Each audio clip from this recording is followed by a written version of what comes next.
Yeah. Say what? Yo, who was that? A.T.L show coming live. Speak about the world. Know that we a show. We got TeAma Legacy, the podcast. On God, we're taking over with the A.T.L show. Naya, what? The A.T.L show's on, duh. Get out! Get out! Naya, it's supposed to be for adults only. It's supposed to be.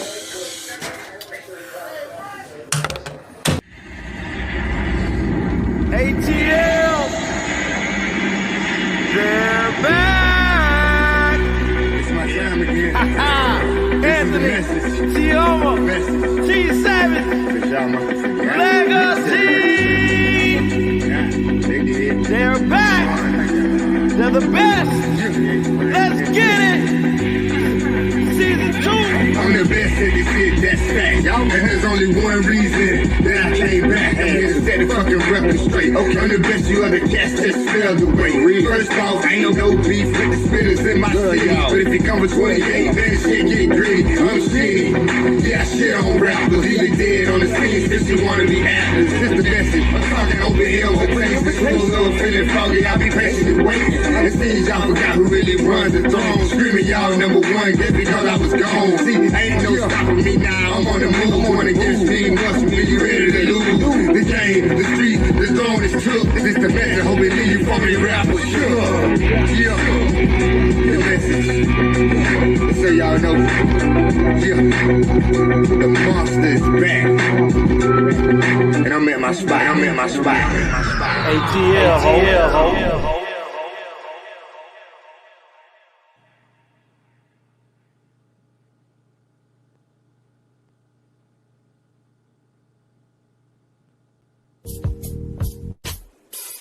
Just-in-time accessories definitely have the bling and everything in between. TeAma Copeland is your independent paparazzi agent. Join her live online Monday through Friday, 6 p.m. Eastern Standard Time. Join her on Facebook at TeAma Sweetness Copeland or her fan page, Just-in-Time Accessories, or you can find her on YouTube at TheAnthonyBrownShow. That once again is Just-in-Time Accessories. Everything is only $5. Nickel and lead-free jewelry. TeAma Copeland, independent paparazzi agent.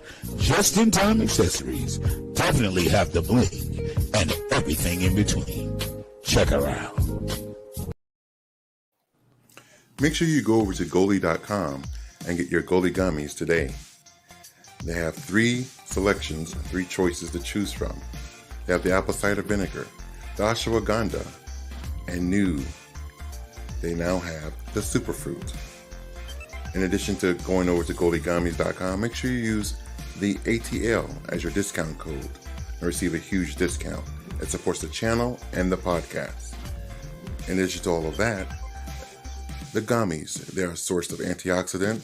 They have vitamins B9, B12, promotes general good health, helps improve your daily health, contains pectin, a source of dietary fiber, uses pectin as a natural prebiotic to support the healthy gut and immune system, includes the mother, a healthy strain of bacteria, antioxidants, and enzymes.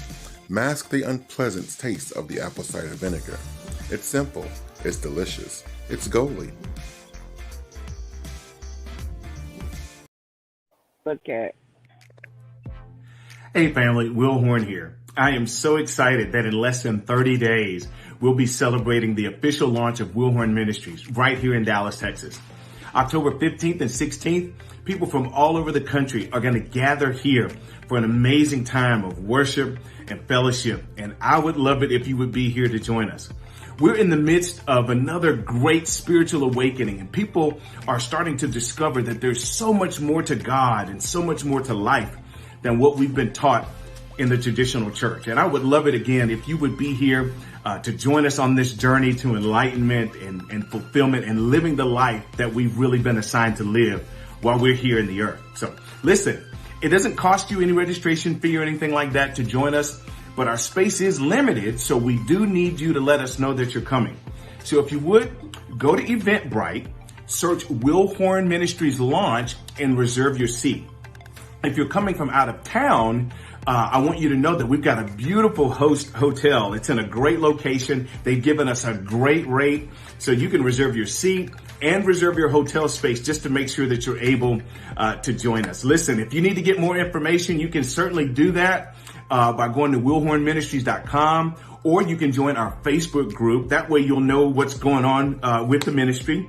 But beyond all of those things, I want you guys to know how much I love you, how excited I am about this opportunity for us to come together and really live the life that God has intended for us. All right.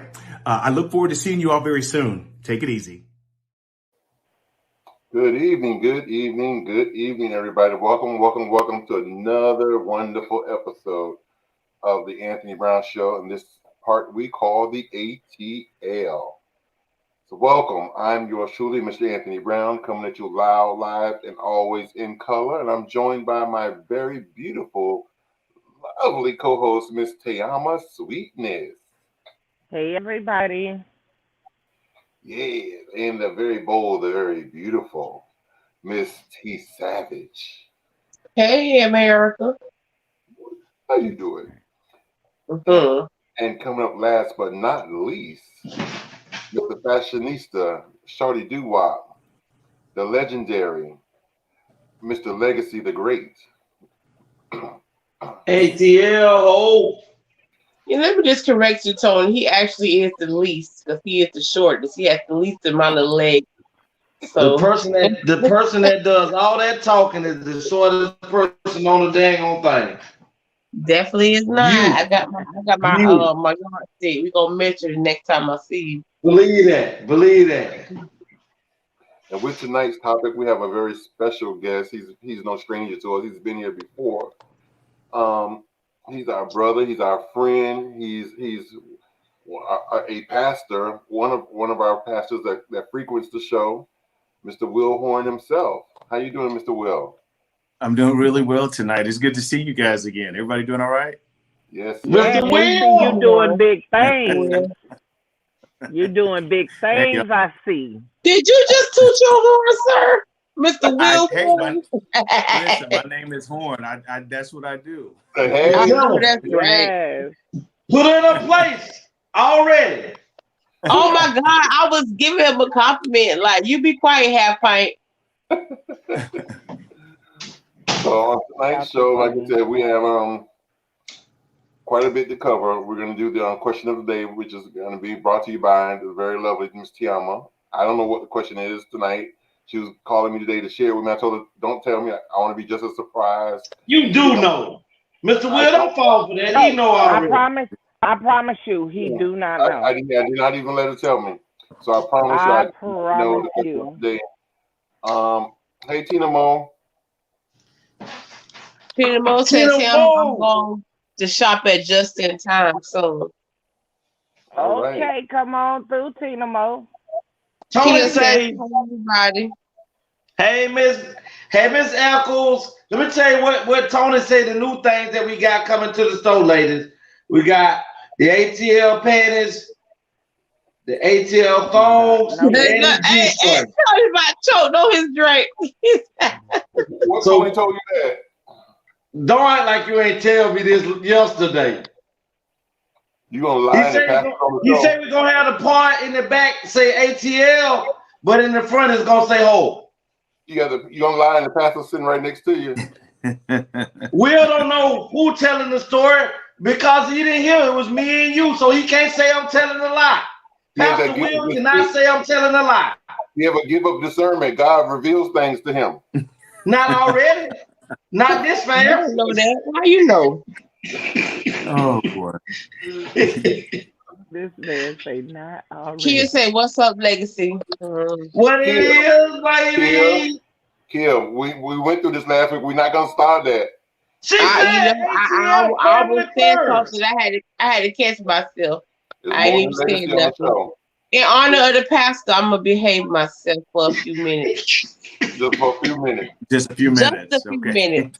Okay. Mr. Will, Pastor Will, do I gotta behave myself? Hey, have thine own way, Legacy. No, Pastor, don't tell her that, Pastor. Pastor, you going to time out. We was just cool. You going to time out. Yes, because he need to respect your pastorship. I asked the pastor. He told me to have thine own way. You know they say common sense ain't so common. Some things, you know Pastor what? I'm just do not know what he do. So like, comment, and subscribe. Like, comment, and subscribe. The Anthony Brown Show. Thank you, Mr. Will. Could you tell the pastor that you remember me from last time? I absolutely do. Miss ANW says, I'm on here, brother. I appreciate it. Love you, sis. Hit that subscribe button. Hit that like and subscribe what's up, button. Anthony? What's up, ladies? Hey, Kill. Hey, Kill. So they get called out by their names, and we just the ladies. See how that work? Oh, I do want to share with y'all real quick. I'm okay with it, Kill. I'm just creating a little. You're gonna be difficult. Hold on, I just want to remind everybody. As far as the gummies, not only do they have the 3 gummies, they actually just came out with a new gummy, a 4th one. It's called the Super Green, and it's so interesting and that they came out with it. I'm involved with a side job, and I do research surveys. And I did a survey a few months ago where they sent me these Super Green gummies that hadn't even come out on the market yet to test. And then I did a research survey of a Zoom call. I had to tell the person what I liked about them, what I didn't like about them, and what I think they should do and shouldn't do as far as the smell, the taste, the look, and everything. And now they're on the market. So they now have the Super Greens. And I'm like, oh my God, I did a research study on that a few months ago. So definitely, if you log on to Goldie.com and order your gummies, right now you get 15% off and free shipping if you use your promo discount code, the A.T.L. So make sure you order your gummies, and that, like I said, it supports the channel, supports the show, and helps us out a lot. So we appreciate you. Do they have? Are they coated? With the COVID shot? Miss A&W said, "Love you too." Kia said, "What up, Savage and Mr. T?" Hey, baby. You know I gotta bother with you every time you come on here, boo. I got to. I wouldn't be me if I didn't. Well, I wish you didn't be you sometime. You know what? You are not the only person that feels that way. You can dismiss yourself from my presence, because I'm always going to be me in Jesus' name. Amen. Amen. Before I get into the question of the day, which will be next, get ready, TeAma. I want to go ahead and give a formal introduction to Mr. Will. Will Horn is the founder and overseer of Cosmopolitan Network of Churches and Ministries. He is also the CEO of Will Horn Ministries and the Will Horn Community Impact Foundation. He is the former lead pastor of Cosmopolitan Congregation of Dallas in Dallas, Texas, and a current board member of Teen Pride USA. Will is also the author of The Handbook, a quick conversation guide to what the Bible does and does not say about homosexuality. He's a gifted preacher, teacher, and humanitarian. Will has an uncommon ability to access the true purpose and power of the Holy Spirit, which is communicating with people from all walks of life. This grace has positioned him to work now as a consultant with churches and other organizations regarding issues of cultural diversity and inclusion. Will is renowned across the country for making biblical concepts clear and relevant for people from many different backgrounds and cultures. In over 25 years of ministry and business experience, he has traveled to 24 different countries and 4 continents. That experience has given him a very special ability to see and communicate the gospel from many different vantage points. Today, to broaden his own knowledge base, he is working towards a Master of Theological Studies degree with a concentration in sexual and gender justice at Bright Divinity School at Texas Christian University. He is also blazing a trail across the country with his unique cosmopolitan message, equipping people from all walks of life to love God, love themselves, and change the world. Will is committed to using his gift to not only make life better for individuals, but to bring about ecumenical, cross-cultural, and interfaith unity.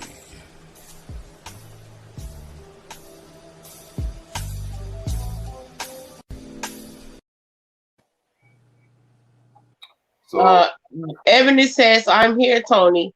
Tina Mo says, may I ask whose idea was it to label this topic for today? I got to say, Pastor Horn, you looking pretty sharp in those pictures, sir. And that wrist work, I saw that wrist work, that watch, sir.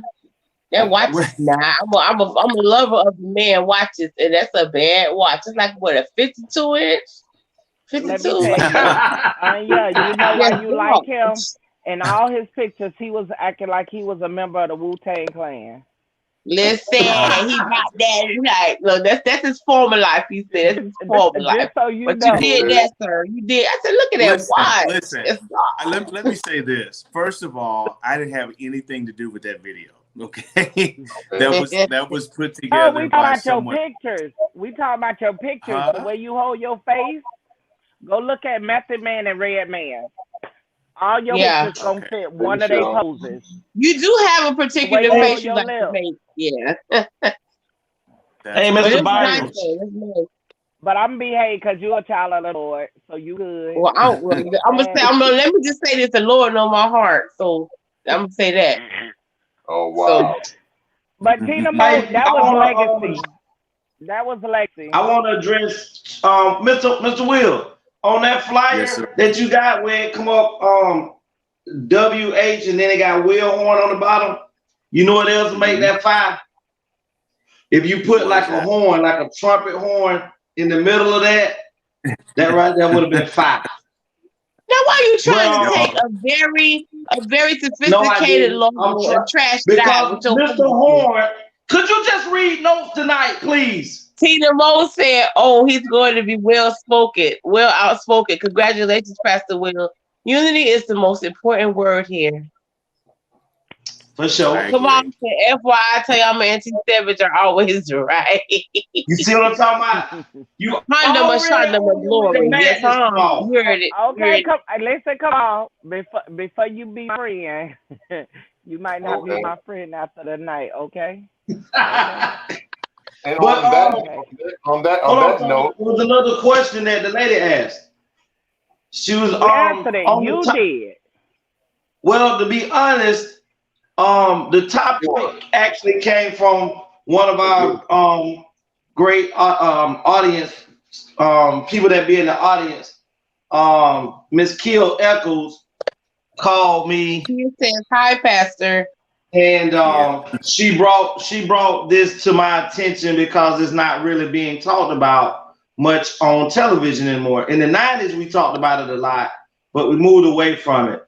And she just wanted to know, had we talked about molestation before? And I told her, yeah, it was in one of the first seasons of 65. And I told her that I would run it by you guys. But she wanted to talk about she asked me whether there's a difference between molestation and family molestation, and why does the family hide it so much from actually getting it out in the open. So tonight, this show will be dedicated from me, and I hope my other cast members and Mr. Horn agree that we would definitely doing this one for Ms. Kill Echoes and for giving us such a good topic to talk about tonight. Amen. On that note, we got the question of the day with Miss TeAma Sweetness Herice. Now I'm kind of scared already because, like I said, I have no idea what the question is. Okay, so y'all know how, first of all, my brother Legacy love to say, "Blacks stick together, blacks do this for blacks." If a white man shoots down in the street, Ebony said, "I was looking at that watch. Laugh out loud. I'm trying to tell you. It was gold and black with a black band. Hide yourself. It didn't have no numbers. They had numerical, like, hide yourself when you in the ministry, okay? Okay. You only show the picture. So in person, Right. you go get got, hide your stuff. But so when a white person shoot us down or a cop or whatever, the first thing I want to scream is Black Lives Matter. We have right now in this country, at one point, it was over 15,000 Haitian refugees that was in Texas. They were literally whipped with a lash, but yet nobody said no Black Lives Matter. Those are Yeah, black they people. launched an Those are investigation on your that too. people. And you go on like nothing is going on. So my thing to Black Lives Matter, fuck Black Lives Matter, because that ain't what y'all do. Black lives only matter if a white person kills a black person. You're seeing today's slavery in your face. Back when we were slaves, you're seeing this right now every TV screen. And I hear nothing about Black Lives Matter. I hear no one blocking traffic from South Beach to Fort Lauderdale Beach to West Palm Beach.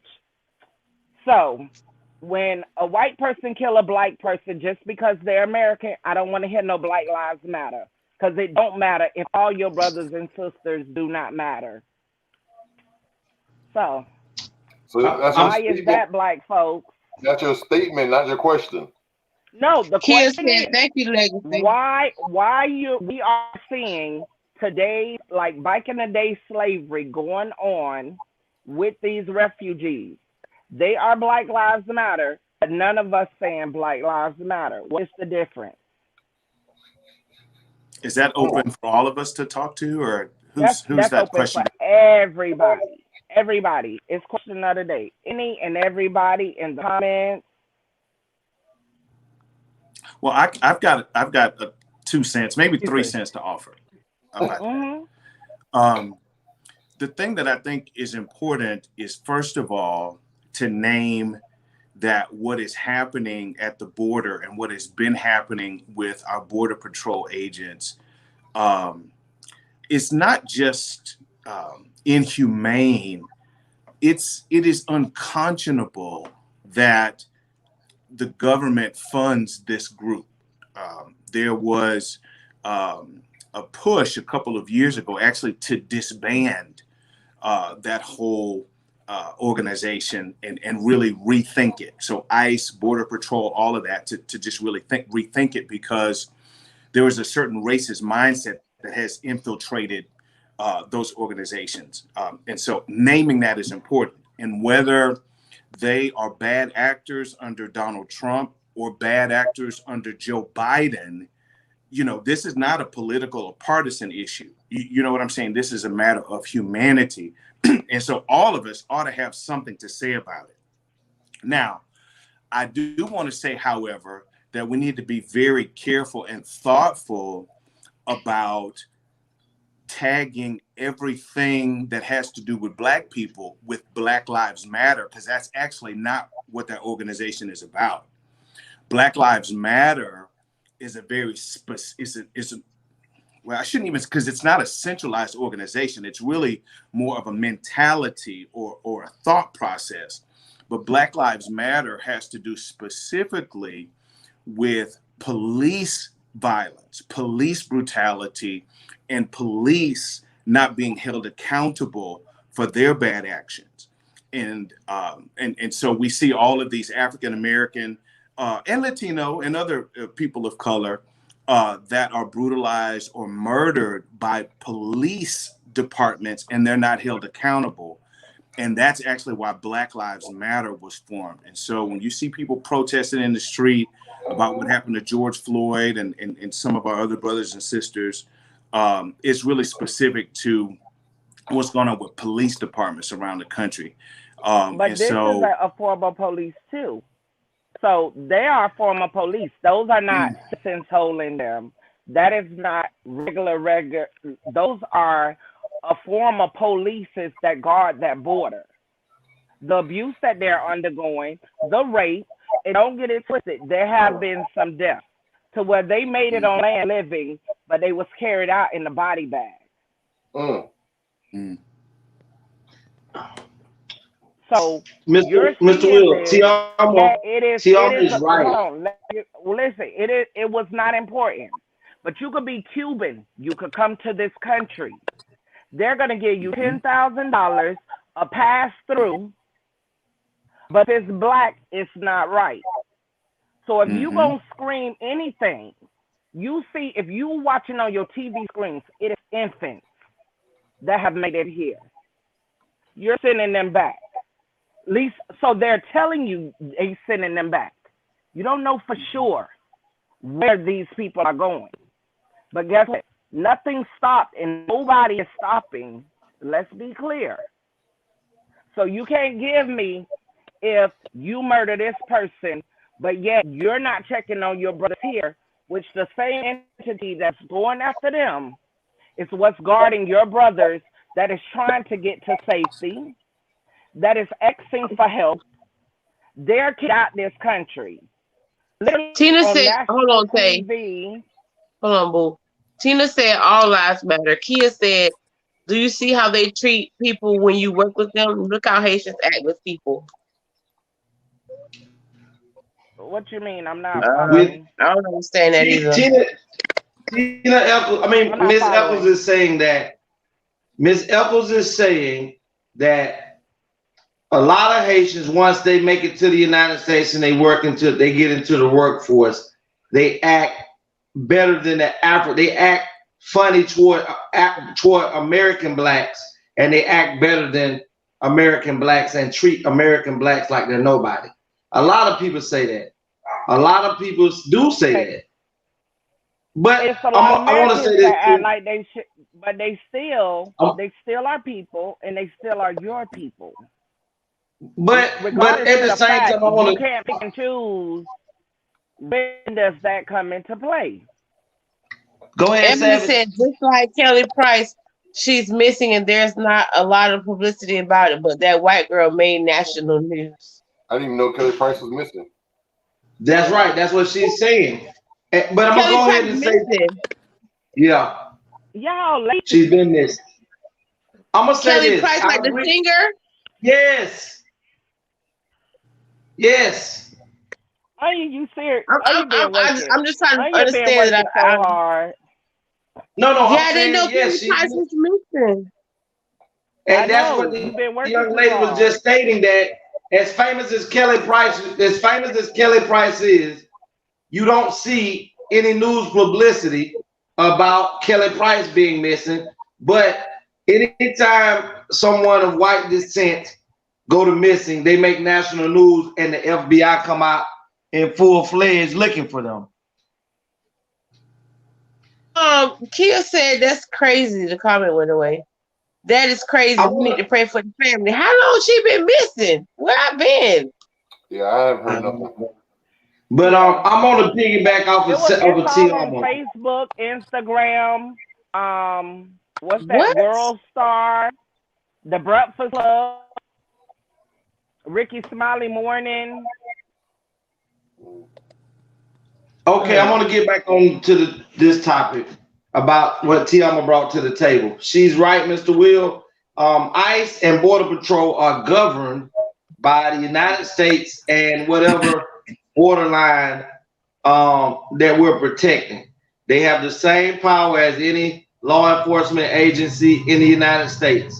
So when we say that, I understand that Black Lives is the front for when we're dealing with police brutality, but truthfully, in my opinion, like TeAma says, all Black lives. Sorry, community policing is like targeting certain people. Agree. But to say that, we have to understand too that there's a big scheme of things that we're not talking about, and which is the fact of organ trafficking. And that goes back to what TeAma said about those people that are dying.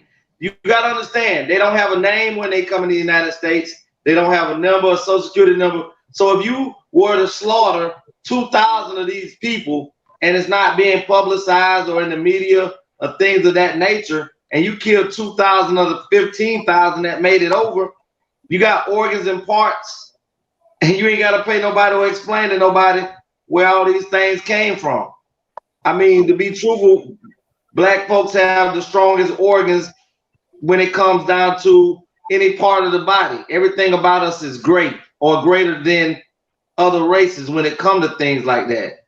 So to slaughter off 2,000 Blacks, whether they Haitian, African, Indonesian, because we're all over the place, to slaughter them and then have no accountability for it, and to be protected under the cloth of the government and say, oh, well, they came over here and they were being rebellious, and to get some extra hearts and to donate them and some kidneys and some, you know, all this other stuff, and just be able to put them in different powerful people's hands who need them, then that's how that goes. And it doesn't make sense for Black Lives Matter or any the NAACP or any organization that's supposed to protect humanity, not just Black lives, but humanity, to not have someone down there to take a person's name. Because in the United States, we have plenty of people that speak Creole.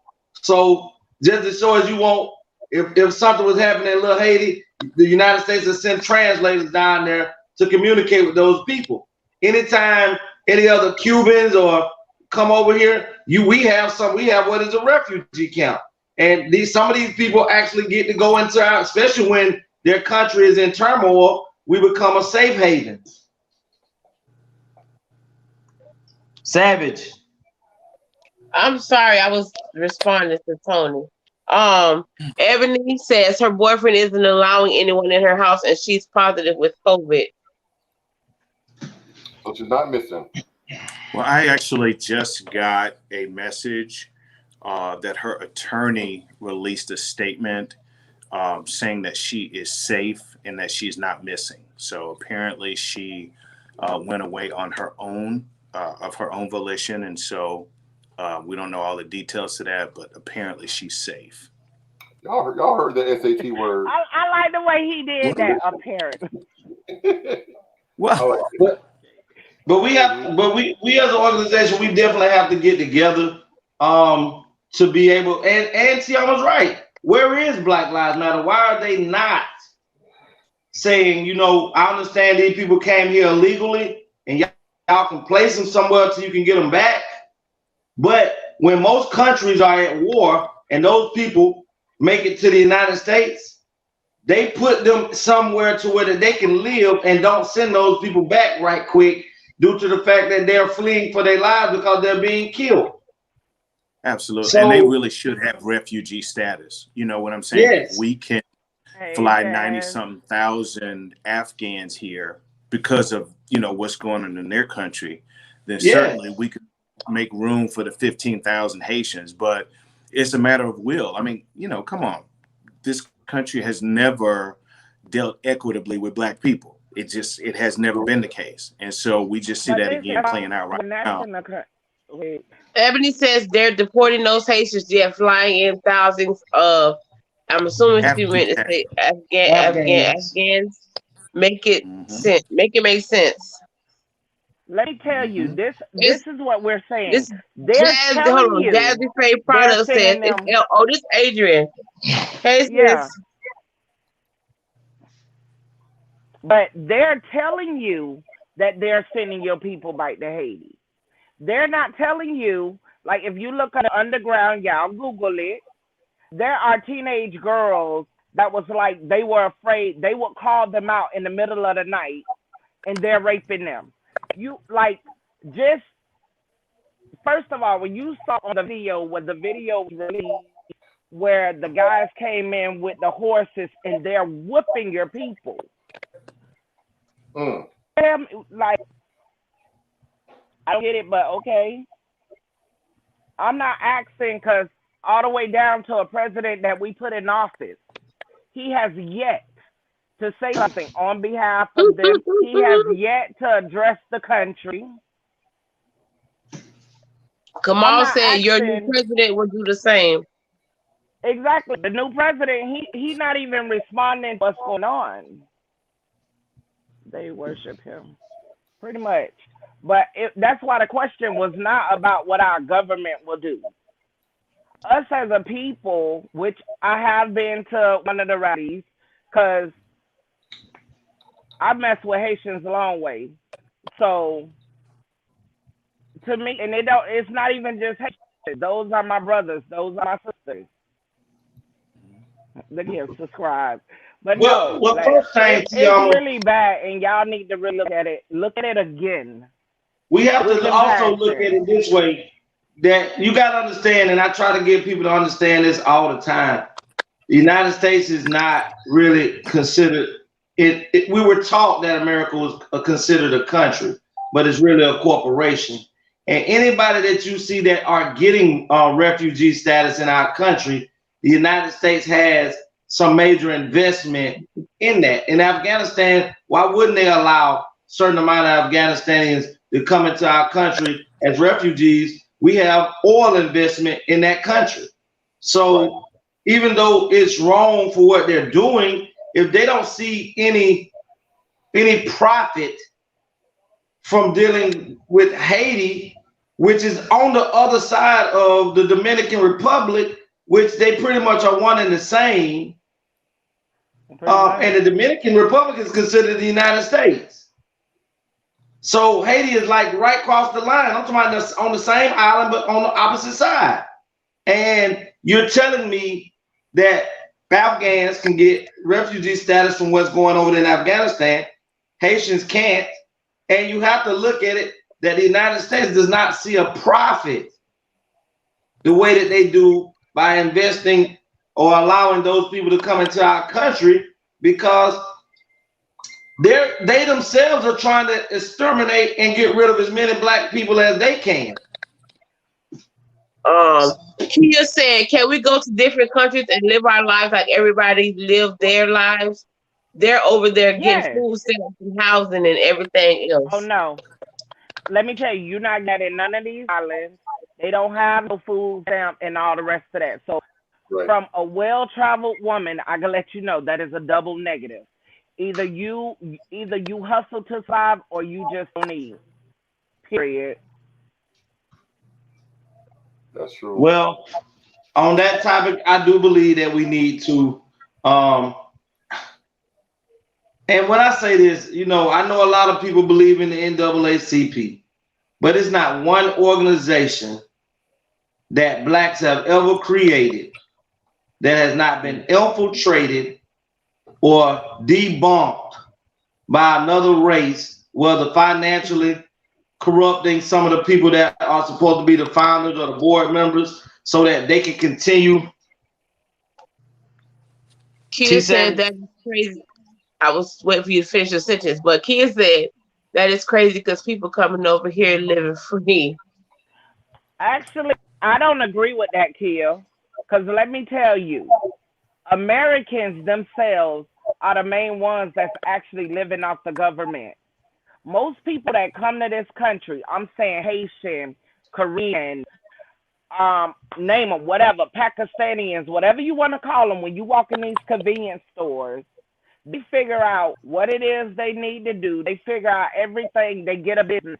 They own a home. I got Americans that been here their whole life and they can't show. But that's not a true statement. That's not a true statement that you're making. That. People but that that's not a true statement that you're making.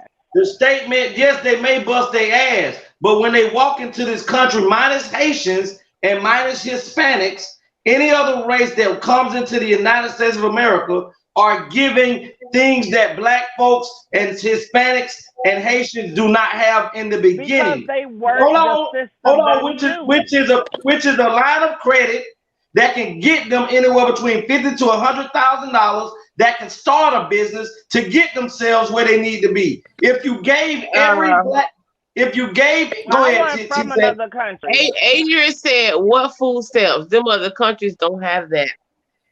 Exactly. Adrian said the NAACP is a joke. Only people that Ebony come said is in the history, Cubans Haiti that got an arrangement with us. Ebony said in history, Haiti has gave millions of dollars to the United States. Seems like they helped them.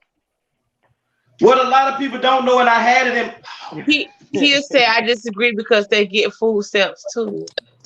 But she's talking He about said food stamps immigrants here. come over. She's talking about when they come here. Okay. Who?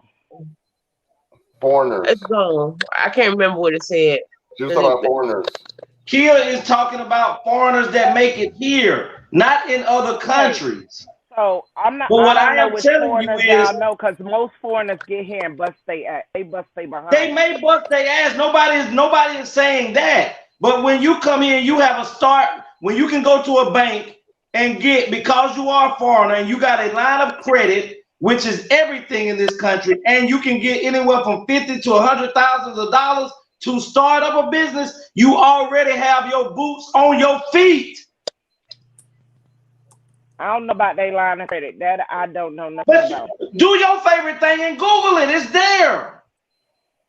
Yeah, for Cubans, I know Cubans get $10,000. They get a boost to like get on their feet when they would come here. They're All the I'm only saying ones. is, Who else get all this they're stuff? not the only ones. They're not the only. I Then on top of that, get me a citizenship in another country and come back. and then on top of that, when they do start a business and they have made the money that they were gonna make, you know what they do? They turn around, send for another family member to come back, to come over, and give and sell them the business for $10, and they take the money and go back to the country with it, to their country. Okay. Okay, we gotta move on. Get back to your country. They're actually doing what we don't know how to do here, which is get credit to give to your people, and get and to have an 800 credit score when you come up. All right, y'all. We got to move on to the letter now. Great conversation. Dear A.T.L. is a segment of the show where you, the viewer, can write in and tell us about what's going on in your life. And we will read your letter and respond to your letter live here on the air. So if you're experiencing relationship problems, best friend disputes, baby mama, baby daddy drama, marriage issues, church hurt, church issues, and many, many more, send your letters to TheAnthonyBrownShow at gmail.com.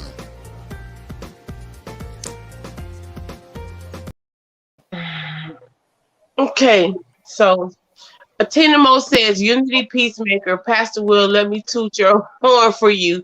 I know knowledge when I see it. Mr. Will is touching his chin. I believe we're going to learn tonight. That was cute. Okay, so I have the Dear A.T.L. letter. Let me just apologize because I'm getting slack from our leader. My camera being off, y'all, but y'all know me. I can't fake the phone. I can't fake it. I can't fake do nothing. So it's best that I keep my camera off right now. Dear A.T.L. letter. Check this out. Dear A.T.L. I was dating this guy for several years. He is a hardworking man, college educated, clean cut, God-fearing, a for real gentleman. Matter of fact, he is every woman's dream. He often had conversations regarding our future and chats about marriage. Here's the issue. I have a thing for street niggas and thugs. When he went off to college, I acted on my lustful desires and found me a street thug nigga. I ended up getting pregnant from the thug, which devastated my original man. He, of course, left me and went on with his life. My child's father got murdered in them streets, and I ended up going to another street nigga and another and another. Well, the streets took a toll on me, and I was no longer that beautiful prom queen diva. Well, years have passed, and I ran into my first love, and he almost didn't notice me. Once he did, we had a conversation, and he informed me he is married to a white woman, and they have 2 beautiful children. I was hurt because that is the love of my life. I was hurt because that is the life I wanted. I no longer want the street man. I want my... It's funny reading this foolishness. I was hurt because that is the life I wanted. I no longer want the street man. I want my first love back. Please tell me what I should do to get my man back, or am I just dreaming? Signed, I fucked up. Am you fucked up. Dreaming? That's the first thing I was thinking. Kia said, Anthony Legacy, you got this. Listen, boy. Angel said, I love y'all, but I got to date TTYL. All righty. Wrap it up. Fun. Listen here. Mr. Will, I'm you know what? You the guest tonight. I'm gonna let you address this one, Mr. Will, because I got something for him. Well, there's a whole bunch of dysfunction in that letter. If what I'm understanding, she says she wants her man back. What man is she talking about? Yeah, I don't know. I don't know. Because if the man is married to someone else, that is not her man. And so she is functioning really under delusion in a lot of regards. Because on one hand, she keeps saying she wants a street thug. That's what she's attracted to. But then she keeps acting surprised when that never works out. You said you want a thug. And so I think it's important to remediate and go to the dictionary and figure out what a thug is. You know what? I'm done. A thug is not husband or relationship material. And so she keeps putting herself in these situations that are really doomed from the beginning. And she got a glimpse of what she would really like. And that's all fine and good. And she should just use that particular brother as an example of the type of mate that she would like. But on the other side of that, she's going to have to do a whole lot of work to change her mindset, change her perspective, because apparently what's going on the inside of her is drawing these, thug niggas is what she calls them.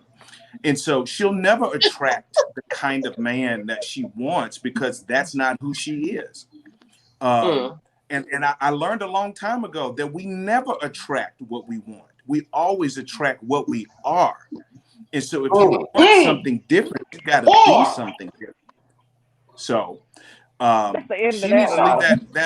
she needs to leave that woman's husband alone and go and get on somebody's couch and do the work that she needs to do.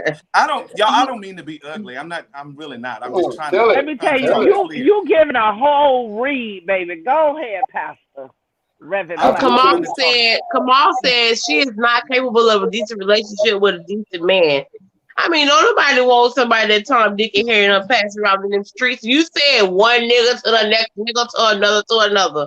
Like, we know you got I don't want to say that word with Pastor on here. We just gonna say lettuce, and that's it. Well, I'm gonna say this. You know what I'm saying? Because like I said, I don't mean to be ugly, but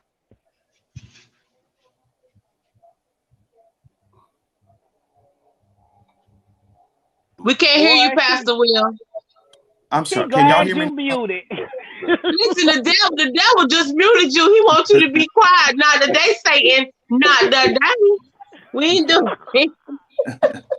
No, it's just she's got some trauma. She's got some identity issues. She may have some daddy issues. There may be a lot of different things going on here with her. And she really needs to get somebody to help her work through that so she can really heal and then be ready for the kind of relationship she says that she wants. But right now, she's not ready.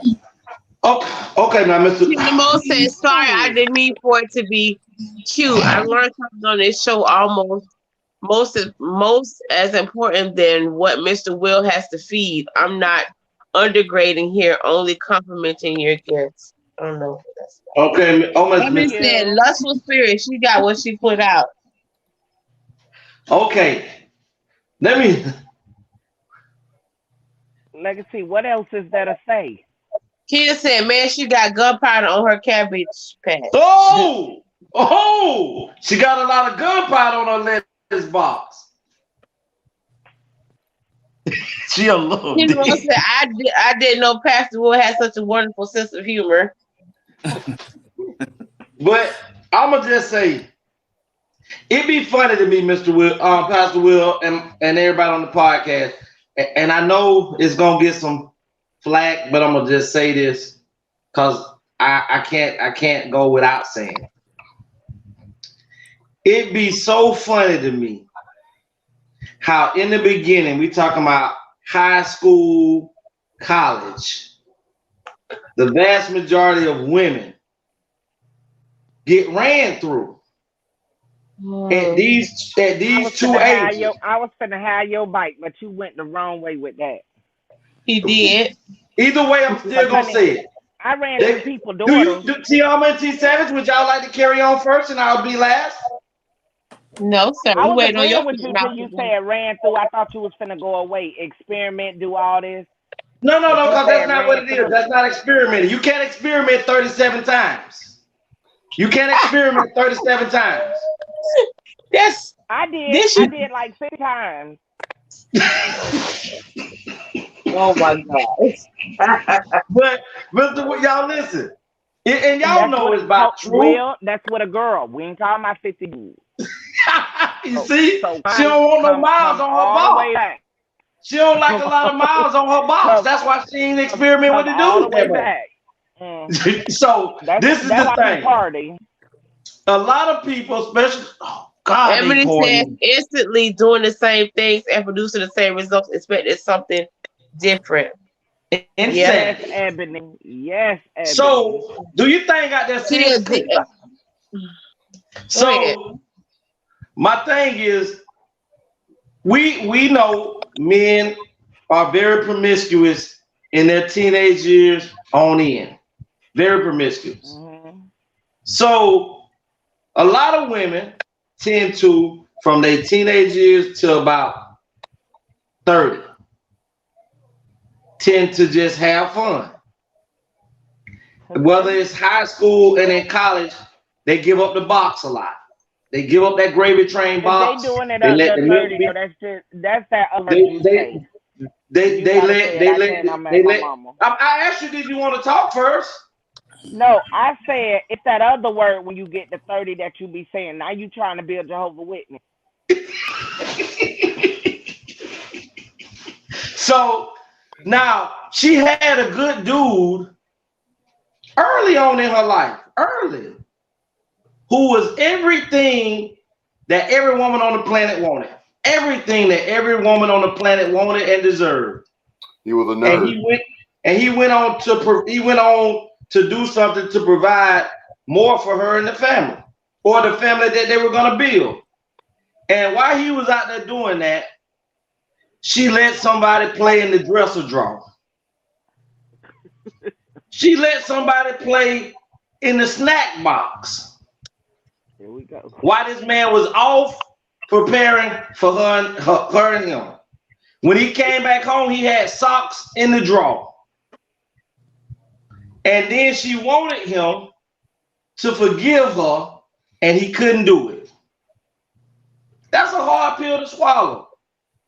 But then you say, you decided after losing that, instead of building back and say, I'm going to get something just as great as him, you said the reason that you stepped out on him pretty much is because you really don't like good guys. You like that choke you by your neck, slam you against the wall, rip your panties off your body, and take it. That's what you said you wanted. You wanted a bit get in there and don't talk back type of stuff. You got all that from that letter? Yes. She said thug. She said thug. And not only did she have one thug, after that thug ran through her, she went and got another thug. And after that thug ran through her, she got another thug. So she just been thugged out. Literally. But two legacy.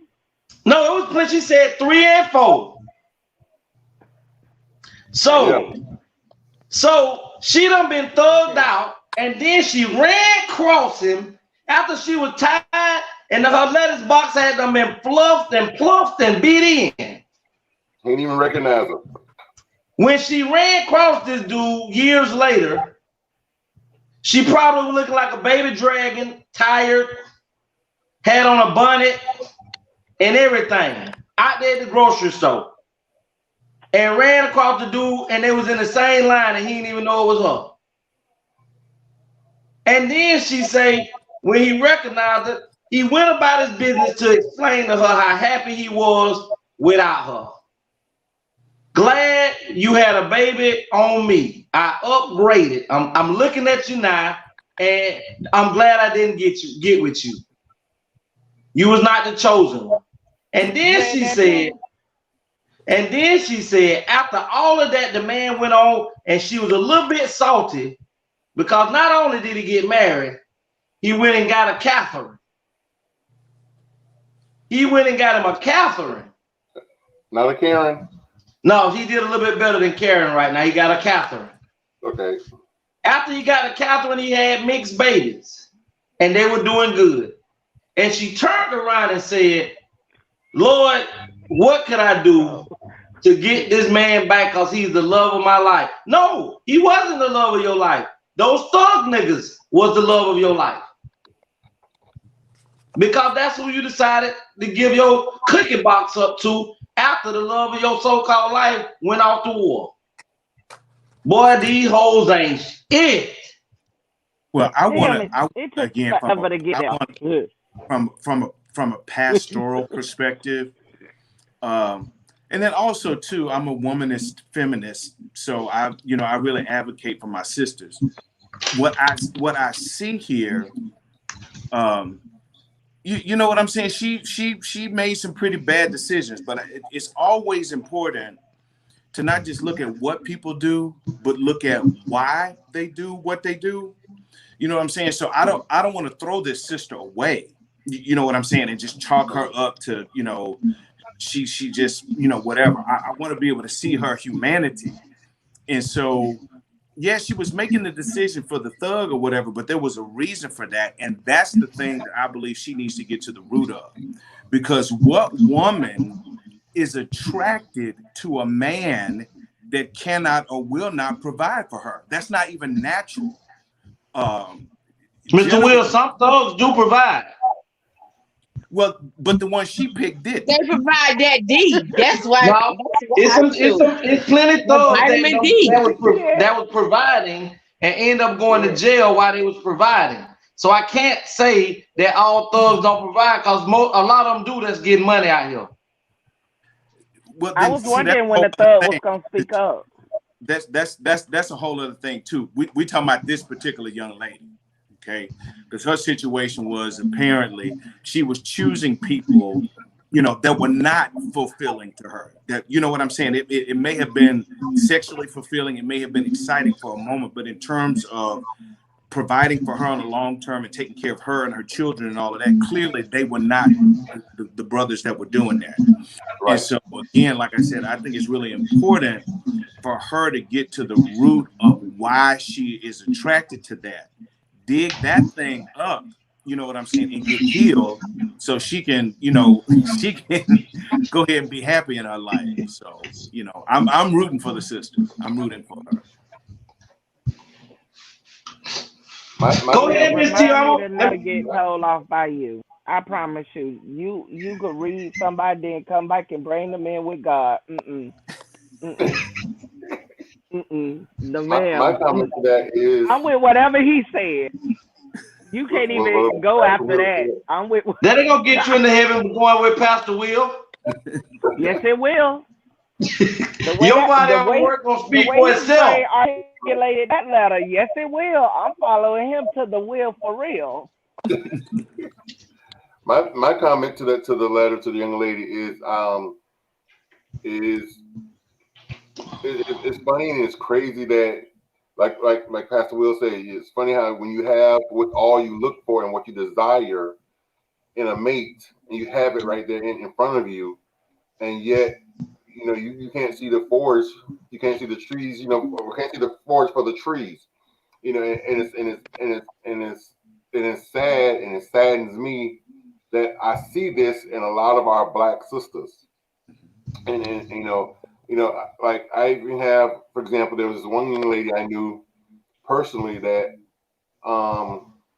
which frequently watches our show also, and she may be watching tonight, but I can understand how you lay down and have a child or children with a man who's not doing anything for you or the children, and yet you have a second child from him, and maybe even a third child, and then this dude leaves to go to a whole nother state to be with somebody else. and then he starts a prostitution range in another state. But every year on tax season, he comes back, and because you're so much in love with the thought of being in love, you think he's coming back to reunite. He's just coming back to get half of your income tax check, and then he disappears again. And he does this every single year, and he's done this for multiple years. And then when he does that, and reality sets in, because tax season is what, April? So he shows up April, gets half your check. May and June, you posting on Facebook, how can I be so crazy? But baby, you do this every year. There's a pattern. But that speaks again to some unhealed places in her. You understand what I'm saying? It's something in her that says she is not worth better than that, where she keeps receiving that, back to herself. And so that's why, it hurts my heart when I see stuff like that, and I don't want to throw these young ladies away, but somebody's got to get to them and let them know that they're better than that. Definitely.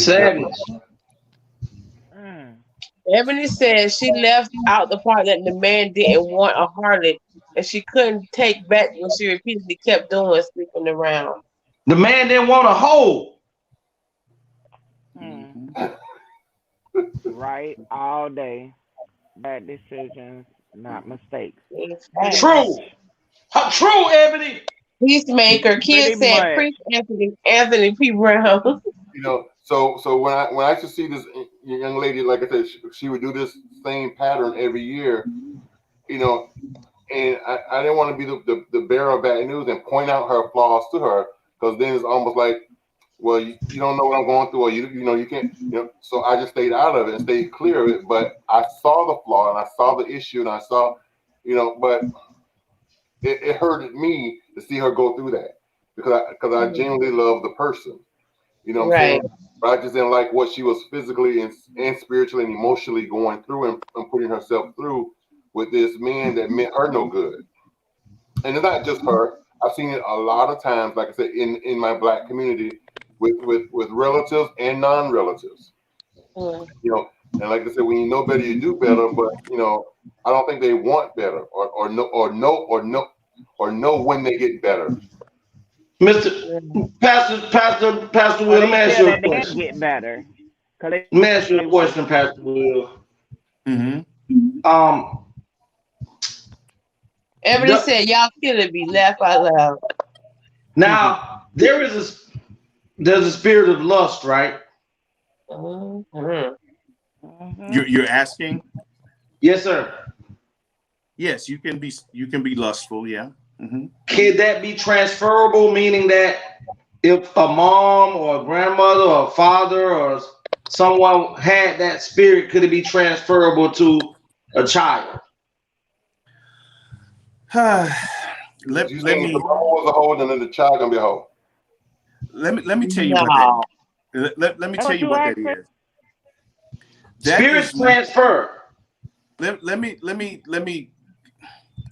Let me deal with this, because in our community, in our Black community, in our Black Christian community, a lot of times we assign a spirit to what is actually a stronghold. That's two different things. A stronghold is actually a mindset that causes us a mindset maybe that we can't get out of, or that we don't know how to think through. Poverty in many families is a stronghold. Big Mama lived in the projects. Your mama lived in the projects. Now you live in the projects. That's not a generational curse. That's a stronghold. It's a stronghold because nobody ever broke that cycle with another way of living. They never broke that cycle with education. They never broke that cycle with a mentor coming in there and say, baby, you don't have to live like this. And so it's a change of mindset. And so it could be where a daughter, maybe is very promiscuous, or she's with a bunch of men, not because there's a spirit, but because she saw her mother do that. Or there's a woman who finds herself continually in abusive relationships, not because it's a spirit, but because she saw her mother or her aunts or her grandmother stay in these abusive relationships. And so it has turned into this stronghold. And the way that we break that, the scripture says that you are to be transformed by the renewing of your mind. And so you have to teach people how to live differently to break those generational cycles and mindsets. And so a lot of stuff that we're calling spiritual is not really spiritual. They just need to be taught a different way of living and thinking. Okay, well, amen. With that, Pastor Sam said amen. But Mr. Pastor Will, that we're talking about, that the mindset of being poor and being broke. Go ahead, Savage. Sandra said that is learned behavior. Okay. Exactly. With that being learned behavior and things that are being seen and repeated over and over and over in a cycle, there are people that are tutoring. There are people that are teaching. Education is still producing this same product. And even with education, you got people that are well educated that are whole.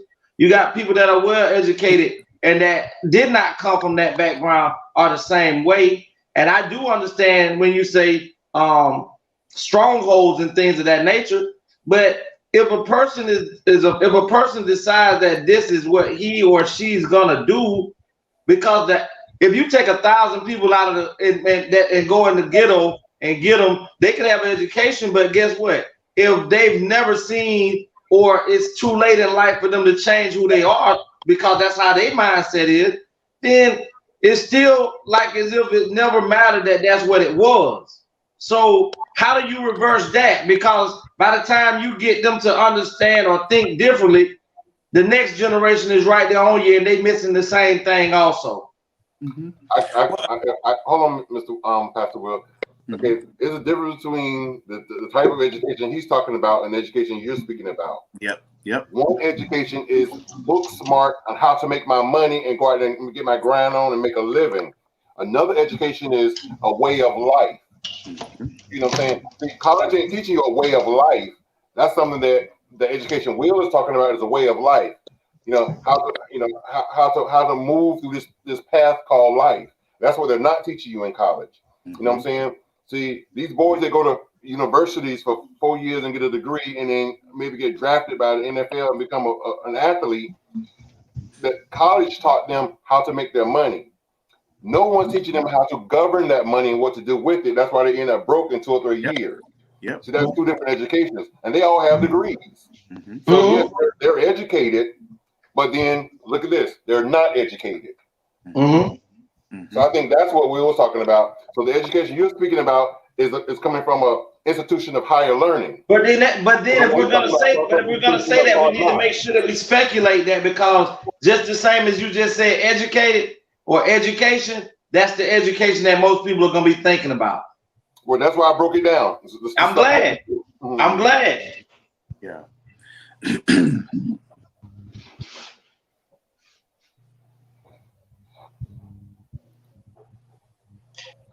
Sandra said, hi, brother. Ebony says, see clearly a 20-story building that's 30 stories short. Sandra? Bill Gates don't have a college degree and he's a billionaire. Sandra said true. That's true. But again, making money and being successful in business and all of that has nothing to do with a stronghold. Because there are very well-educated, very, very wealthy people, again, who still don't necessarily know how to break out of certain things that have been passed down in their families. There are people who, and maybe we'll talk about this in the next segment, but, it's one of the reasons why rape culture is so prevalent in actually very wealthy and very successful people, because it is something that they have seen, and it's been passed down from generation to generation. The good old boys club, or the teenage boy gets in trouble and his daddy comes to his rescue. One second, Pastor. Reverend Lee said, if someone's brokenness is not addressed, doesn't matter how educated or wealthy they may be or become. If the mindset is not changed or challenged, people often revert to what is familiar, even if it's harmful. That's exactly right. That's that place of comfort. That's their security in their mind. That's exactly right. Sandy said, I agree. You were speaking in way of life. So we've all come to the conclusion, and I think we're all in agreement that the old girl in the letter, she's lost out on a beautiful opportunity as far as that man is concerned, but yet she has not lost on the opportunity of possibly changing and bettering herself. Correct. Okay, so we're gonna move on from the letter of the day and get into the day's topic. So I just want to let everybody know for the letter of the day, you can always send your letters in to us, and we will read your letters live here on the show. Dear A.T.L is a segment of the show where you, the viewer, can write in and tell us about what's going on in your life. And we will read your letter and respond to your letter live here on the air. So if you're experiencing relationship problems, best friend disputes, baby mama, baby daddy drama, marriage issues, church hurt, church issues, and many, many more, send your letters to TheAnthonyBrownShow at gmail.com.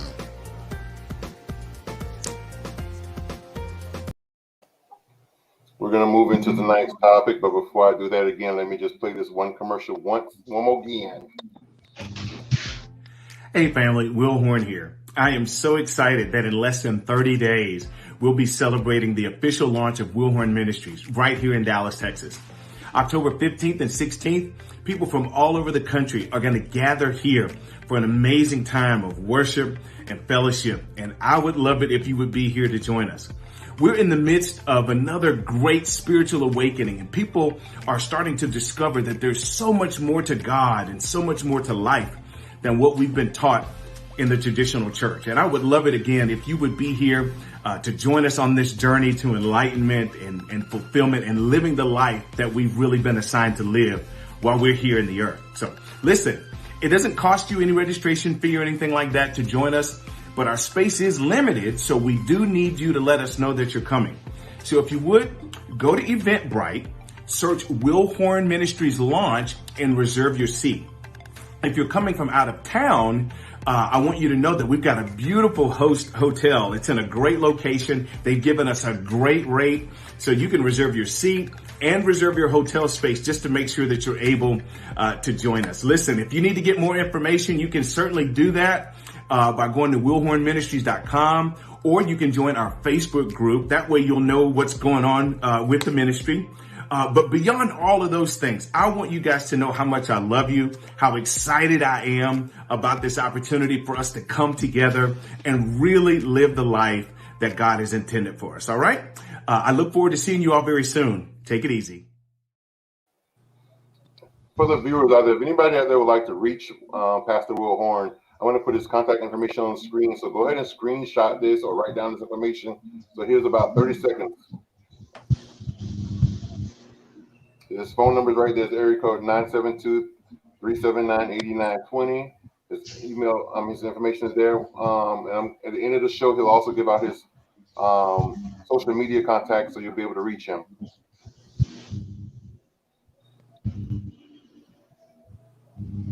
So we're back. Mr. Will Horn, topic of the day, rape and molestation. Why does the family cover it all up? This is a very the lips still moving, Legacy. This is a very touchy conversation. This is a very, very touchy conversation. And when I first posted the flyer and everything, I was getting so many inboxes, an influx of inboxes. Oh, it's a great topic. Oh my God, I sympathize. I've been through it. So a lot of people can relate to it.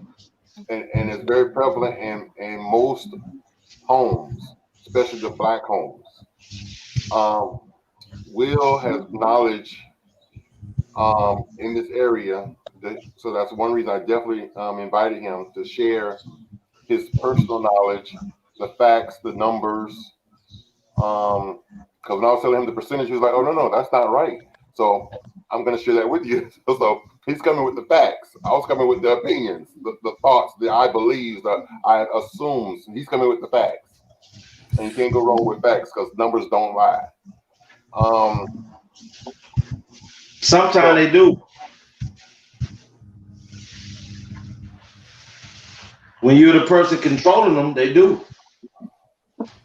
Well, in this example, the numbers do not lie.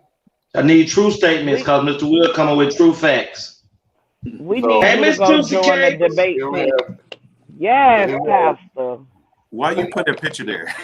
Here we have the man of the hour. You have an inviting spirit, for real, for real. So, oh my goodness. Legacy has spoke to one of our viewers, and she had gave him actually this idea to do this topic for tonight. So I don't know if Legacy wanted to start it off or if Will wanted to start off, but take it away. Well, Mr. Will, you're the guest. If you want to start it off, sir, you can do it. Well, you're the host, so you know I'm here. Well, I've tried to say that a lot of times, Mr. Will, but I was told by a lot of people on this podcast that the guest should start it off. Okay. Well, I appreciate that difference. Basically, as far as this topic is concerned, I'm glad that you all have the courage to deal with this because this happens a lot, and it is an issue in a lot of our families. And I know that because it showed up many times in my office as a pastor. And so being able to talk through this is really kind of the beginning of the healing. I do want to qualify as we're having this conversation that I am not a licensed counselor or a licensed social worker. I'm not a mental health professional. I'm a pastor. And so my perspective is going to come from a pastoral care perspective, not a necessarily mental health perspective. Okay. So I hope we got that recorded because I don't want anybody to come back and say Pastor Will said and then try to sue y'all. So, okay. I'm not a licensed therapist. Okay. Okay. But again, like I said, it is very important that we have this conversation because there's so many people that are dealing with brokenness from these violations, and they play out in many different ways in our relationships. I mean, the young lady that we were just talking about a minute ago, you know, it's very possible that she could have had some childhood sexual trauma, and it's playing itself out in ways maybe that she doesn't even understand. And so if we are going to break these generational strongholds, you know, we got to pull the covers back or lift that rug up and dig this stuff out, you know, and put it out there and really have some conversations about it. So again, I applaud you all again for having the courage to broach this conversation. Okay. Now, originally, we had a guest that was scheduled to come on, and at the last minute, she texted me and said she changed her mind and didn't want to come on.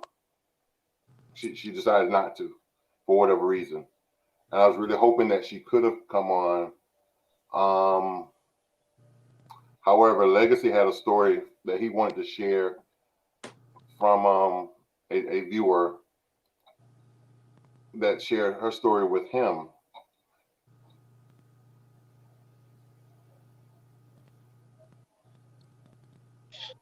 Tina Mo said he appreciates the difference. Legacy means your turn. Legacy asked the next question. Go ahead, Legacy. You're muted. You are muted. Muted me. Yes, we get a lot of background. I ain't had no background. You did. As soon as I clicked it, it came real clear. You always have I would like to go ahead and talk about the story that was told to me. It's gonna be a few minutes, but I'm gonna be in detail a lot. The young lady who told the story to me is about her friend who she's been friends with for over 20-something years. And the young lady the abuse started in her household when she was 8 years of age. And it was her daddy, her father, who started off molesting her at the age of 8.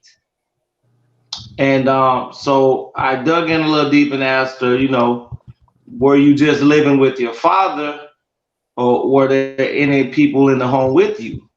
And she went on to tell me that the young lady who was going through it lived with her father, her mother, 2 other sisters that were like a year or so, one older or maybe 2 younger. And said that the father would get up in the middle of the night while the mother would be asleep in the bed and come into the room, get her out of the bed, take her into the kitchen or take her into the laundry room and have intercourse with her. And I don't know, it's kind of hard for me, you know, I know it happens, but it's kind of hard for me to, as a man, to grasp a grown man penetrating an 8-year-old. So I asked her, was that the case?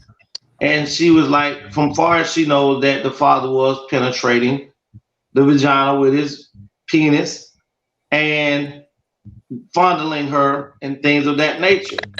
So I asked her, making her savage.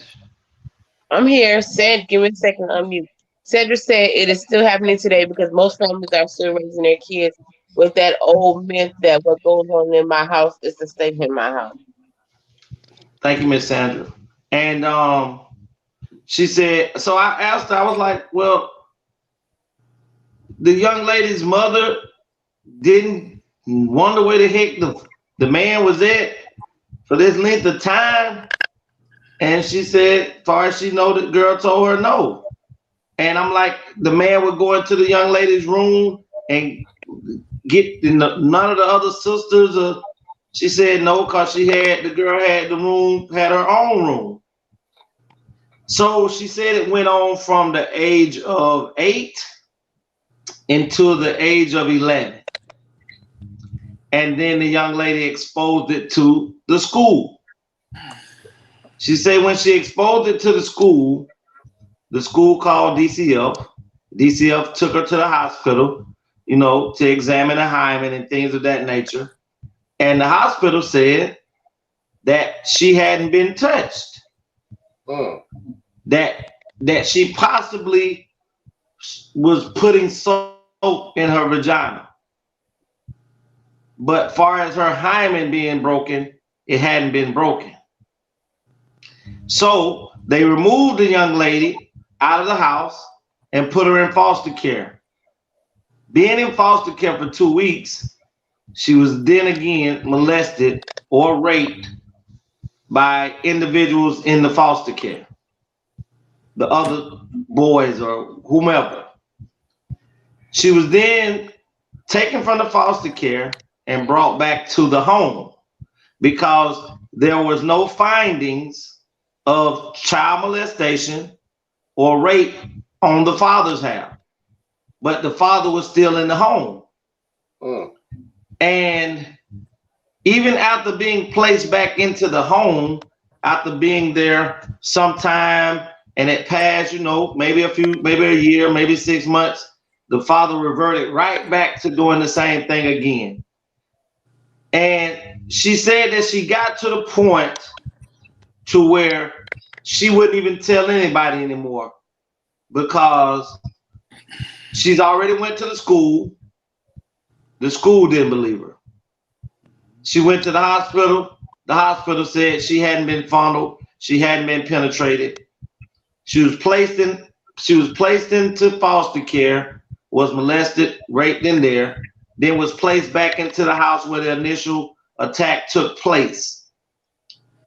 So and then to not have her mother to believe her, and her mother told her to keep quiet and that she would handle it from here. Upon going through that, she went through that about another 3.5 years of her daddy molesting her.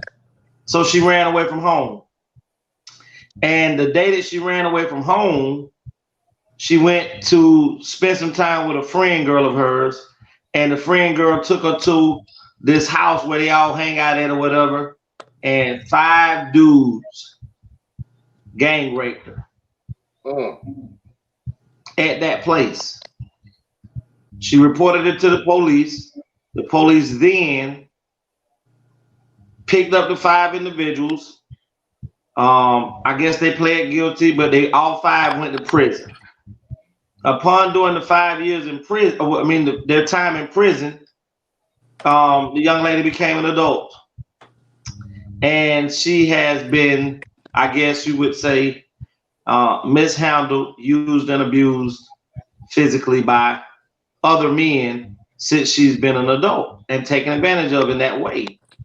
But upon having that, she had a child. And this goes back to you, Mr. Will, with the stronghold things.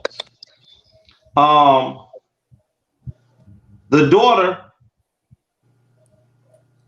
has gone through the same thing, not inside of the house, but another family friend has molested that child.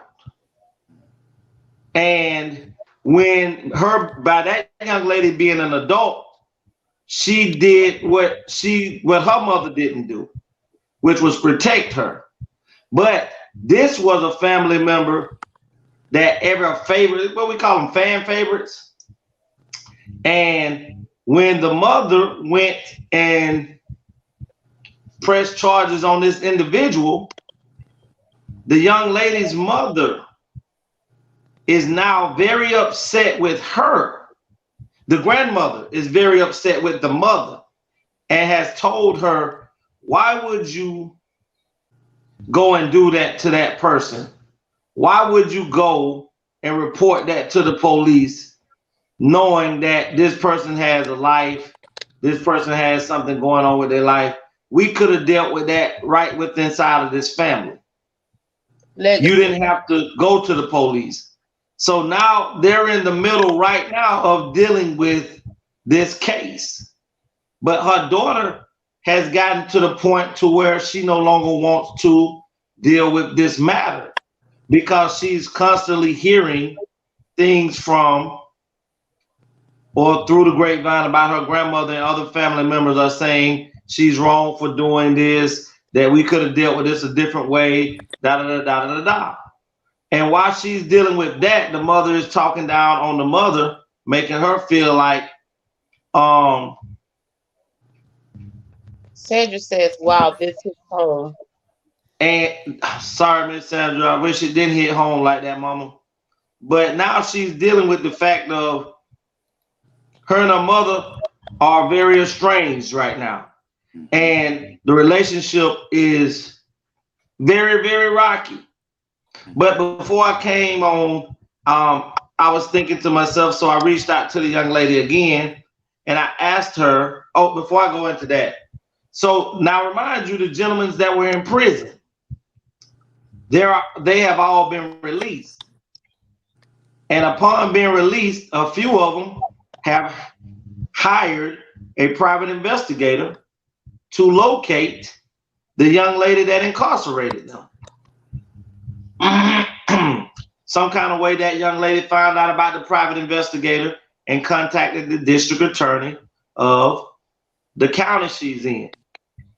And the district attorney found out that, yes, they did hire a private investigator to locate her, but the district attorney refused to press charges on those guys because nothing physical has taken place. Now, it bothered me that the district attorney would not do that, knowing that this woman has already been physically and emotionally attacked. And then to be able to hire a private investigator, you find out that there is a private investigator, and then you turn around and do not go back, because upon those charges, you are to never contact or try to find this individual that you've harmed. And they've been allotted to do that. And so it just bothered me on that. But when the young lady, so I asked her when I reached back out to her, I said, well, is your mother and father still married? She says yes. I say, well, you told me that you speak to your mother frequently. She said yes. I say, well, do you go to your mother's house? She says yes. She say, well, I say, well, maybe a lot of people think that you were lying and then believe you, because even after all these years, you still are going around with a man who abused you. So a lot of people may make judgment calls on that it never happened and that you were just being a bad, spoiled child and couldn't get your way. So your way of doing so was to cause pain to somebody who probably was preventing you from doing what you wanted to do. And I was like, well, how do you go around that person? She said, well, the Bible tells you that you ought to forgive and forget, and that, you know, you just have to live with those wrongs and forgive them and move on with life. I you know me, I couldn't go with that one, but so I told her, I said, well, do you go in the house where your father lives? And she was like, no, when I go over to the house, my mom comes outside and we talk in the car. I don't go in the house because he's in there. And it just bothered me that your child don't want to go in your house after all these years. And that still doesn't bother you as a mom, that your daughter won't come in the house where this man is at. And now your grandchild is going back through the same thing that your daughter brought to your attention over 20 years ago, and none of that bothers you. I have a question, Legacy, because then you say that you said the mother protected the daughter? No, I said the mother told her when she came back for the second time to stop going to the police and she'll take care of the matter. Meaning she was sweeping up under the rug. She didn't want to keep having to deal with the police over and over, because obviously the mother's still with the father to this day, so nothing has been dealt with. I'm just a little taken aback as how you can go through that yourself and then allow your child to be in that situation. And you know you can't prevent people's behaviors, but you can prevent where your child goes or who your child is with. I guess I was a different type of parent because I didn't let my daughter go nowhere. You're welcome. Family, cousins, nowhere. Well, there's a lot in that story. Right. It's amazing, Legacy, that as horrible as that sounds, is not uncommon at all. That same scenario, and that's the one young lady, I forgot her name, that said that it really hits home. You know, again, I'm sorry that happened, but there's probably a lot of people that will see this tonight and tomorrow and next week, where that same story will hit home for them. It'll almost sound like, wow, he was talking about my family. And again, like I said, there's so much that goes in that. And there's a couple things we need to look at here. We need to look at the abusers and why they abuse. And then we've also got to look at the enablers of the abuser and why they stand by these people. And the sad thing is that there are a whole lot of big mamas that know this stuff goes on, but they stay. And I think that's our root question today. Why does this get swept under the rug? Why don't we deal with it? Why do we hide it within the confines of the family and not really address it? And so what I have discovered in let's say the generation of our parents, or maybe even our grandparents, there was a level of dependency that women had on their men. And so those men got away with a whole lot of stuff because if she said something, then suddenly she didn't have any support. She didn't have the finances or the home or whatever it is that she needed to make sure that she was okay and her children were okay. It's actually one of the reasons that, you know, Papa was a Rolling Stone. He could go out and make a whole lot of babies and still come home and she would still be there. It was because those women were really dependent upon these men. And so they let a lot of stuff slide. The other thing is, well, I'll say that was in their generations. It still happens like that today, but it may be a little different because some women, even now, may know some of this stuff is going on or suspect that it's going on, but they are so weak in their own self-image and self-esteem that if this man leaves them, you know, that's gonna break up their thing, and they put their thing above their children many times. And so there's a whole lot of pathology. There's a whole lot of brokenness going on as to why this continues to go on. It takes a strong person, a strong woman, to stand up and say, you're not going to do this to my children. Whatever I've got to go through to make sure to protect my children, you know, if we got to go live in a shelter, that's what we're going to do. But there's some women that are not that strong. You know what I'm saying? And they let some of this stuff kind of slide under the rug. That's on the enabler side. As far as the abuser or the perpetrator, you know, there's a lot of stuff that could be going on there. They could truly be a pedophile, you know, where they have an actual diagnosis where they are oriented and are actually sexually attracted to children, which is something that needs to be medically treated and all of that kind of stuff. But, you know, in the Black community, we don't go to therapy. You know what I'm saying? I ain't crazy. I'm not doing that or whatever. And so pedophilia actually plays out in a lot of these families. It plays out in churches. It plays out in all of these places. And nobody ever gets to go get the help. And if they don't get the help and nobody calls them out, then they keep doing it. And it's a cycle.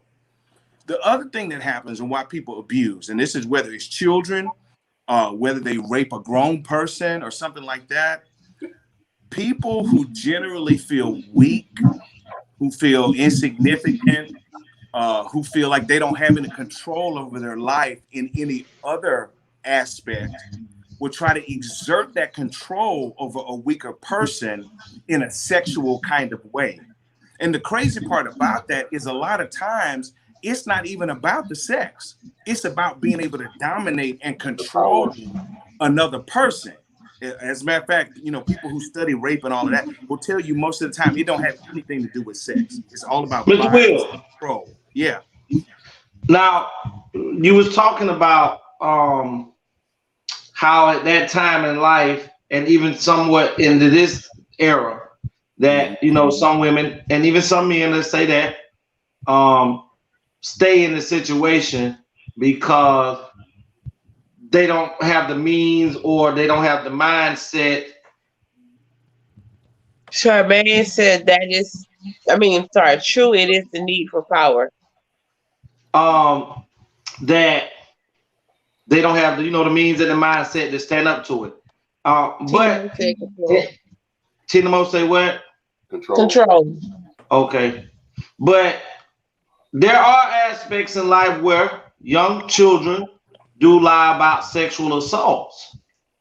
And that parent also has to be, well, I mean, I understand, because I mean, it's probably going to be impossible for me to want to get somebody else side if my daughter come to me and tell me that her mama boyfriend touched her. It probably ain't gonna be but one side.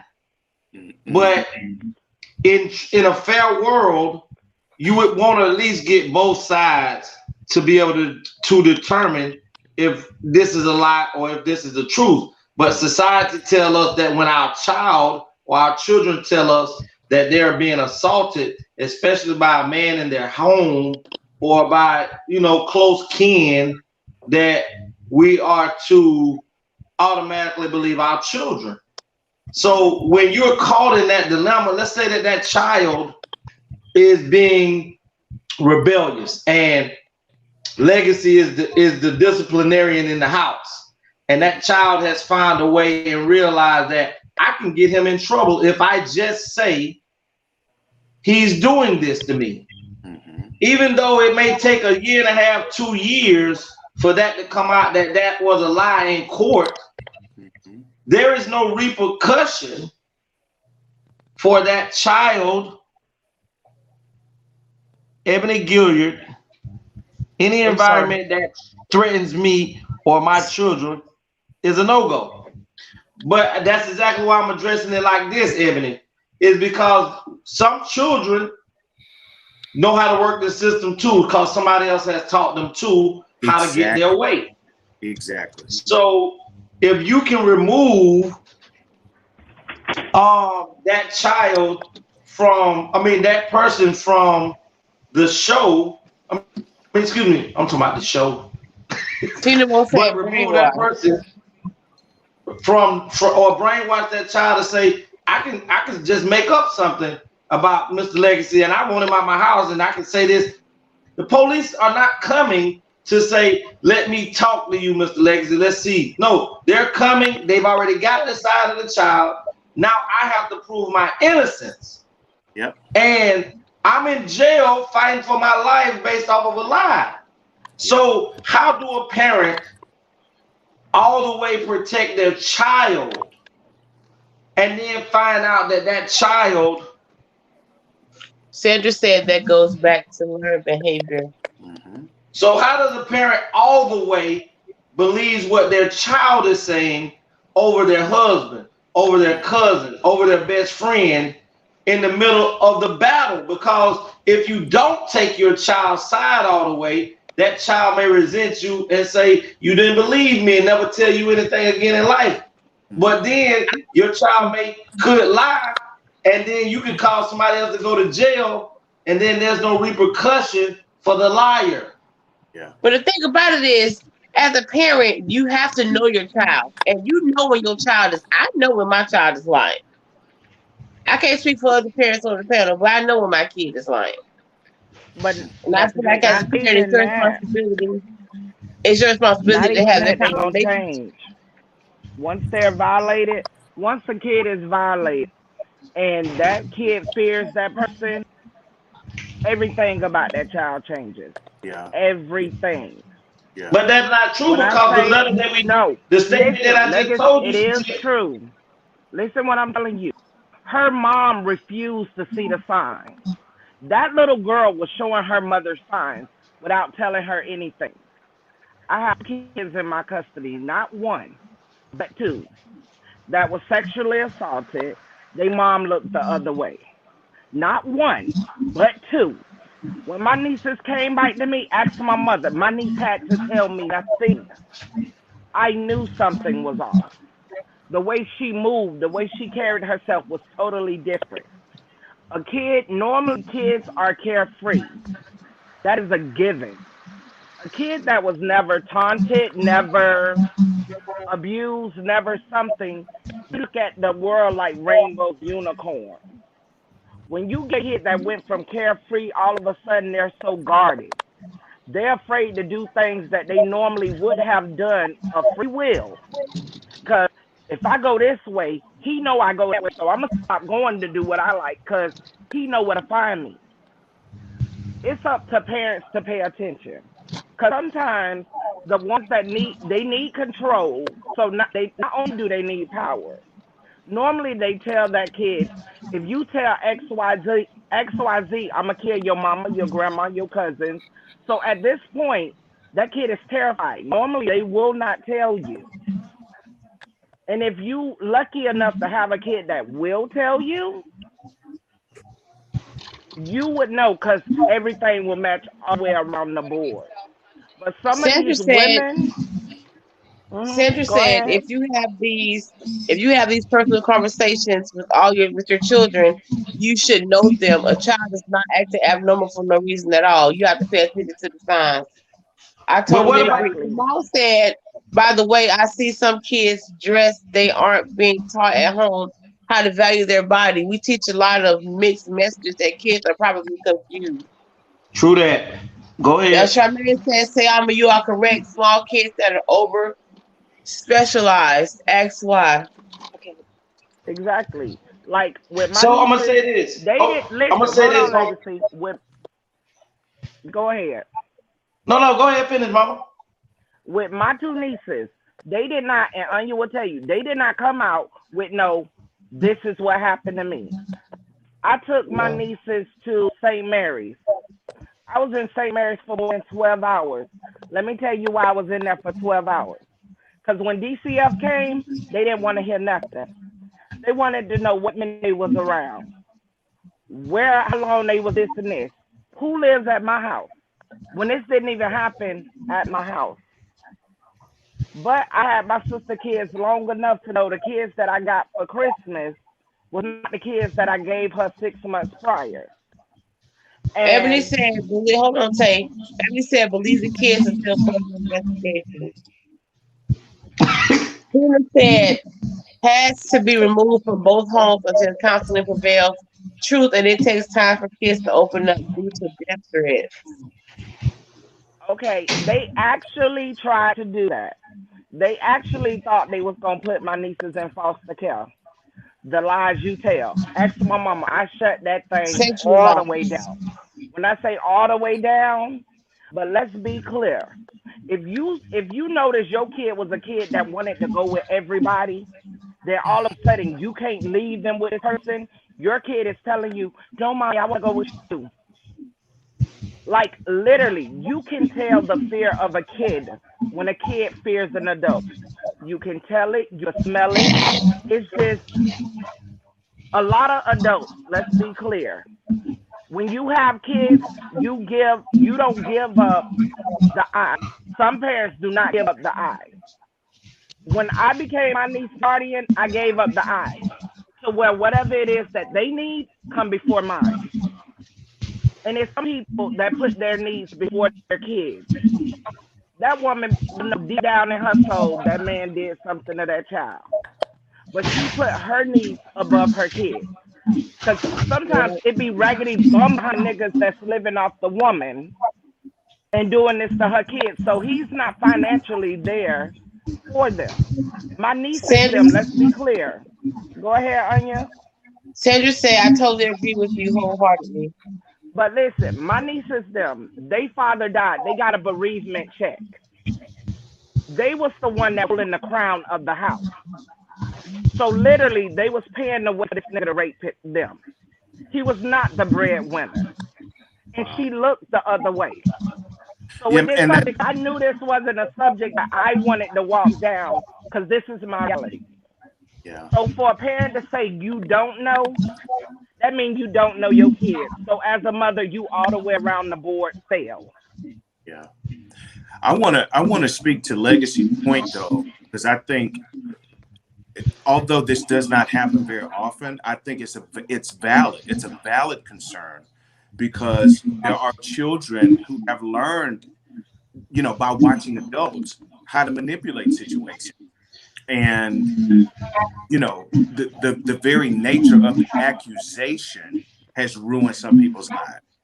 And it takes time to parse through that and to kind of figure out if a child is telling the truth or not. And it's a catch-22 because, like he said, if you don't believe the child right away, then you've got to deal with the repercussions that child, may not trust you in the future. They may resent you in the future. But again, if you do just absolutely take their word without any further investigation, you could be potentially ruining somebody's life. I had a friend who was a school teacher, had gone to school, had a master's degree in education, had invested his life in educating young people.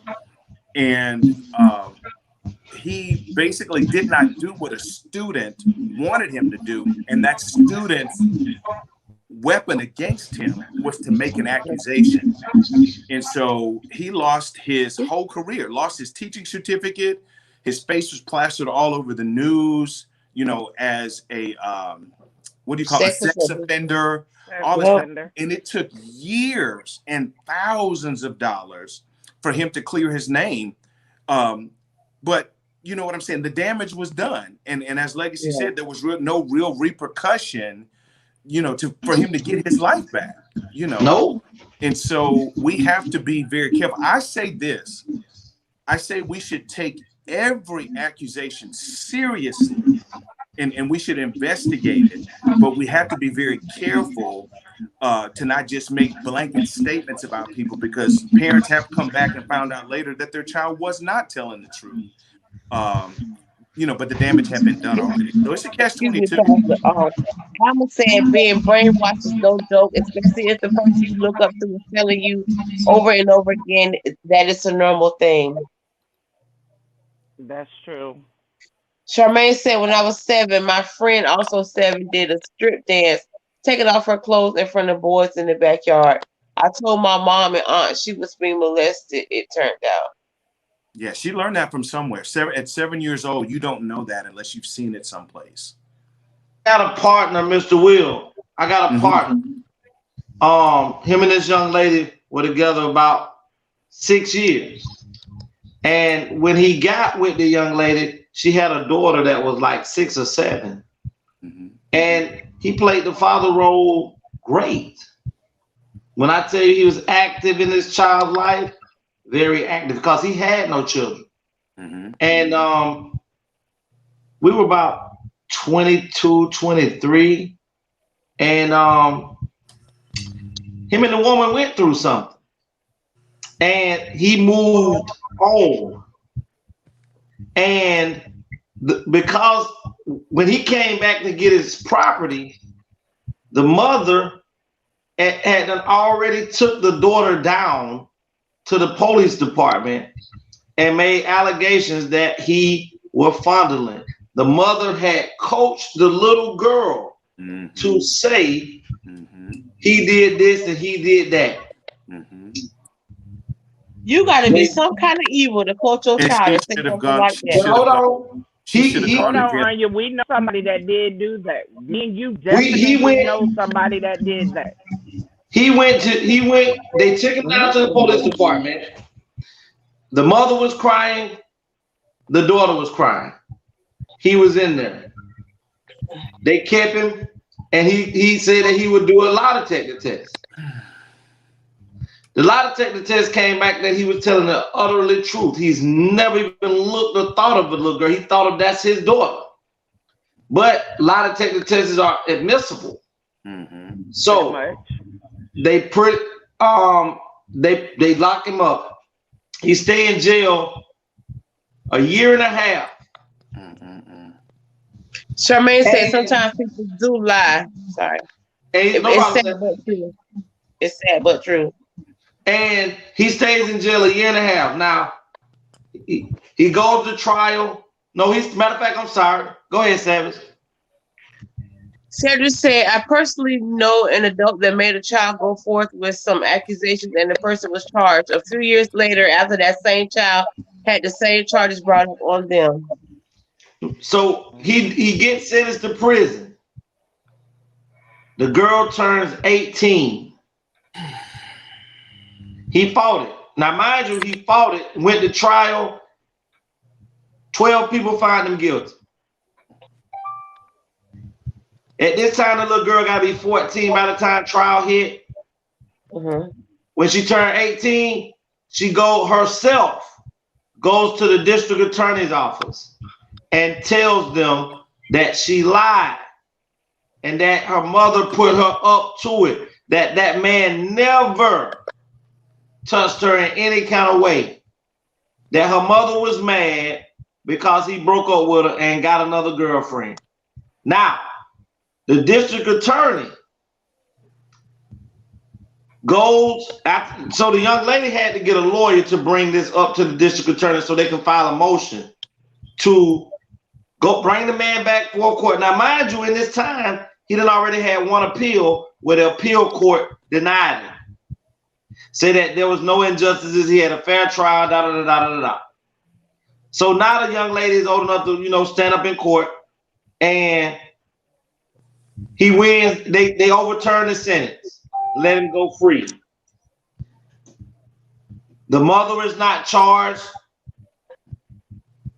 The little girl, I wouldn't say probably wouldn't need to be charged because she was coached by another adult, but 7 years of his life has been turned upside down.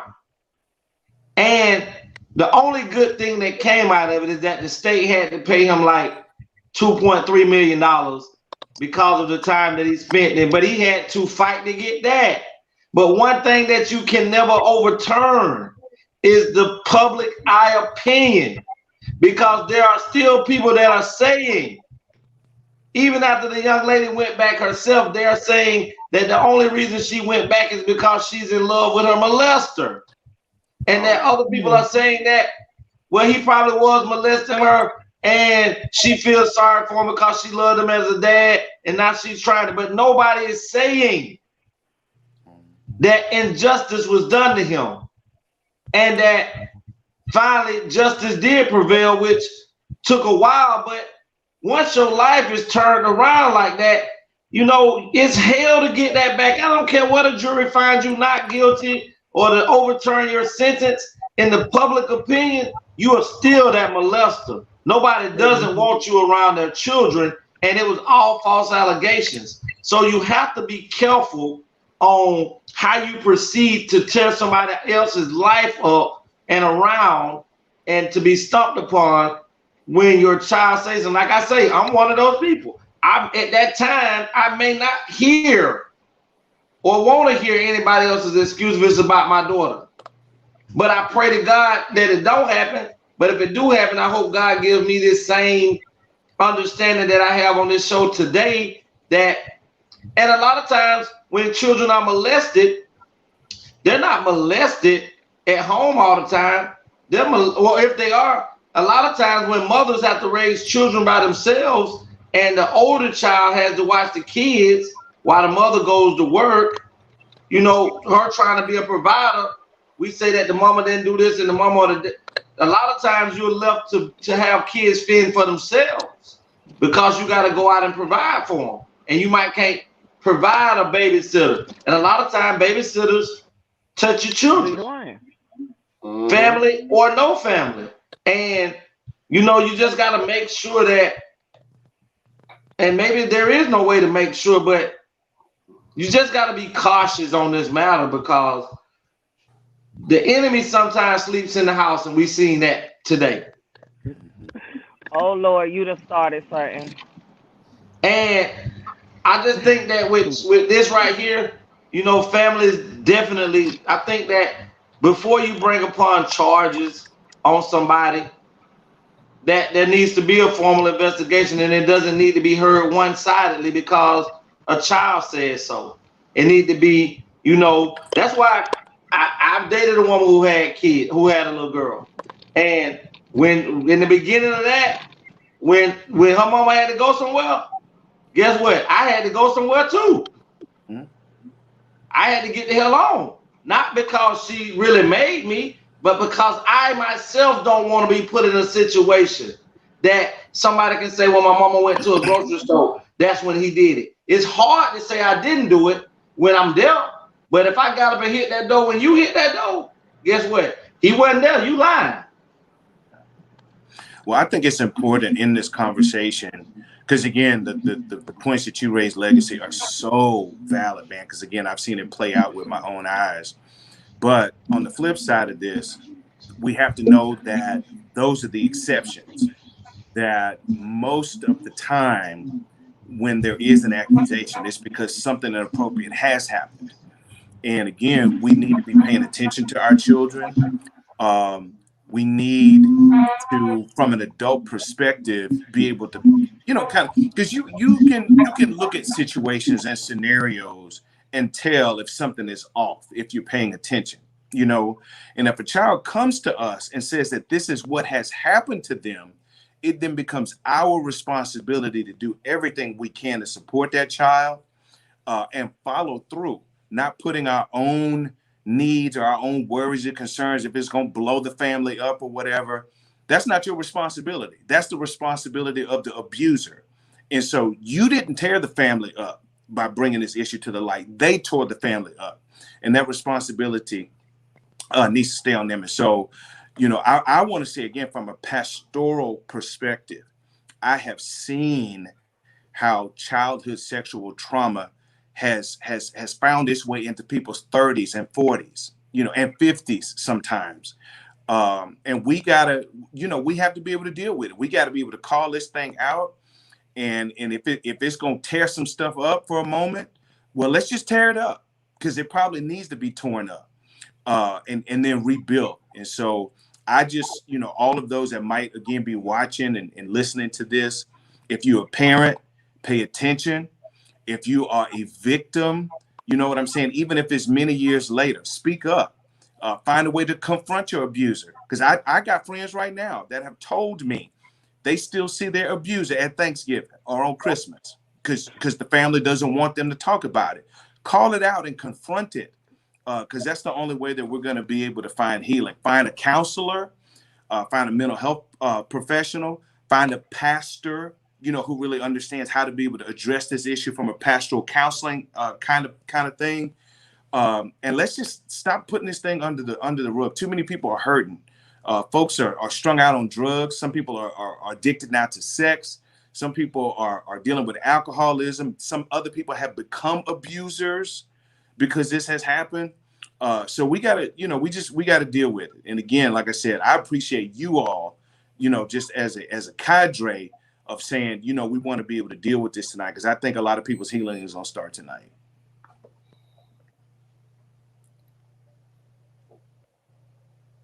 Tina Mo said, Mr. Legacy, how can we stop this? Give us your perspective. And is this situation still going on? Let's help.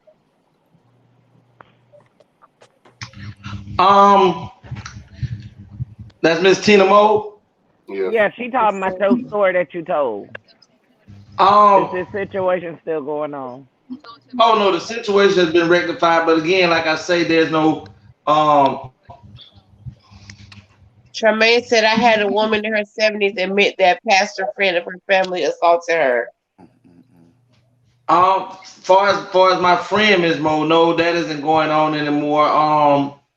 I do know that he's definitely okay with the young lady that finally came back and told the truth, and he still loves her as his daughter. I mean, he still wouldn't do anything wouldn't not do anything for her. He still loves her the same, and he realized that she was a child that was controlled by an adult. So he harbors no ill will towards her. And he moved on to I think it was Texas or something, and he's doing well now, and he's married and everything of that nature. But my thing is, we have to start punishing false allegations that are, someone can make a bad inquiry of somebody's doing something, but to coach and to mentor a child or someone to do that, and it comes out in open court that's what was done, the same amount of time that person sat in jail waiting to be freed, that person that caused them to be there wrongfully needs to go and sit that time too. And once people start seeing that they can no longer make false allegations and go unpunished, then that's when the severity of what they're doing will be thought upon. Should I do this? Because if it comes out that I'm lying, I'm gonna have to go and do this time as well. That's also the same mindset that I have with a lot of people may be mad at me, but I think that same way about what is it? Is it child? Don't go there. On child molestation, because there are also men who are in adult clubs partying and enjoying themselves, and underage girls protrude into those adult clubs. And then when they go into those adult clubs and deal with adult men, and later on find out that young lady was underage, that person goes to prison. So the individual who allowed that person in the club that was underage. Tina said the Lord knows everything. Darn proof from other witnesses. Let me tell you, the Lord knowing and the police knowing is two different things. The Lord can know, but you going to jail. Definitely. These heifers are hateful, literally. Okay, hold on, Legacy. It was a friend that, well, I'm not even gonna say a friend. She was an associate I went to school with. Dude broke up with her. She literally had her daughter to go lie. She coerced this little girl. They asked her, could they talk to her daughter alone? So they kept asking the little girl questions. She said, my mom told me to do it because she's mad at him. They went by, only thing she got, she wound up getting probation. I'm at my mom's house. She literally grew up with us in this neighborhood. All she got was probation. But they would have took that man's whole life. Mm-hmm. But that's why I say that we have to make penalties for that, because like I say, if my daughter at 17 lie to me and goes into an adult club where the age limit to enter into this club is 21 and older, and my daughter sneaks in, got a fake ID, and goes in and she starts to date a man that's 25, 26 years of age, 27, let's say 30. And let's say something happened and this person is exposed and the police is involved and they're talking about taking this man to jail. I'm sorry, but I will be an advocate for the man. Because once I find out that my daughter put herself in an adult place, lied to get into this place, lied to him about her age, and then gave herself, I didn't say rape, I said gave herself to this man, then I don't think he need to do a day in jail. Who need to go to jail is her. Because she didn't have no business in the adult environment. The whole situation is bad. But you will mess up the man. There are white men who have done these same crimes and they would tell you that's not a crime. But there are black men who do it and you lock them up every chance you get. Mm-hmm. I remember this was about 4 years ago, 4 to 5 years ago. It was a white dude in North Carolina. He went to Duke University. He raped a black girl behind the dumpster on campus. Raped a black girl behind he was a lacrosse player, famous lacrosse player, and he raped a little black girl behind the dumpster. The man got 6-month probation and does not have to register as a sex offender. So, I mean, the only way that you're gonna get. Go ahead.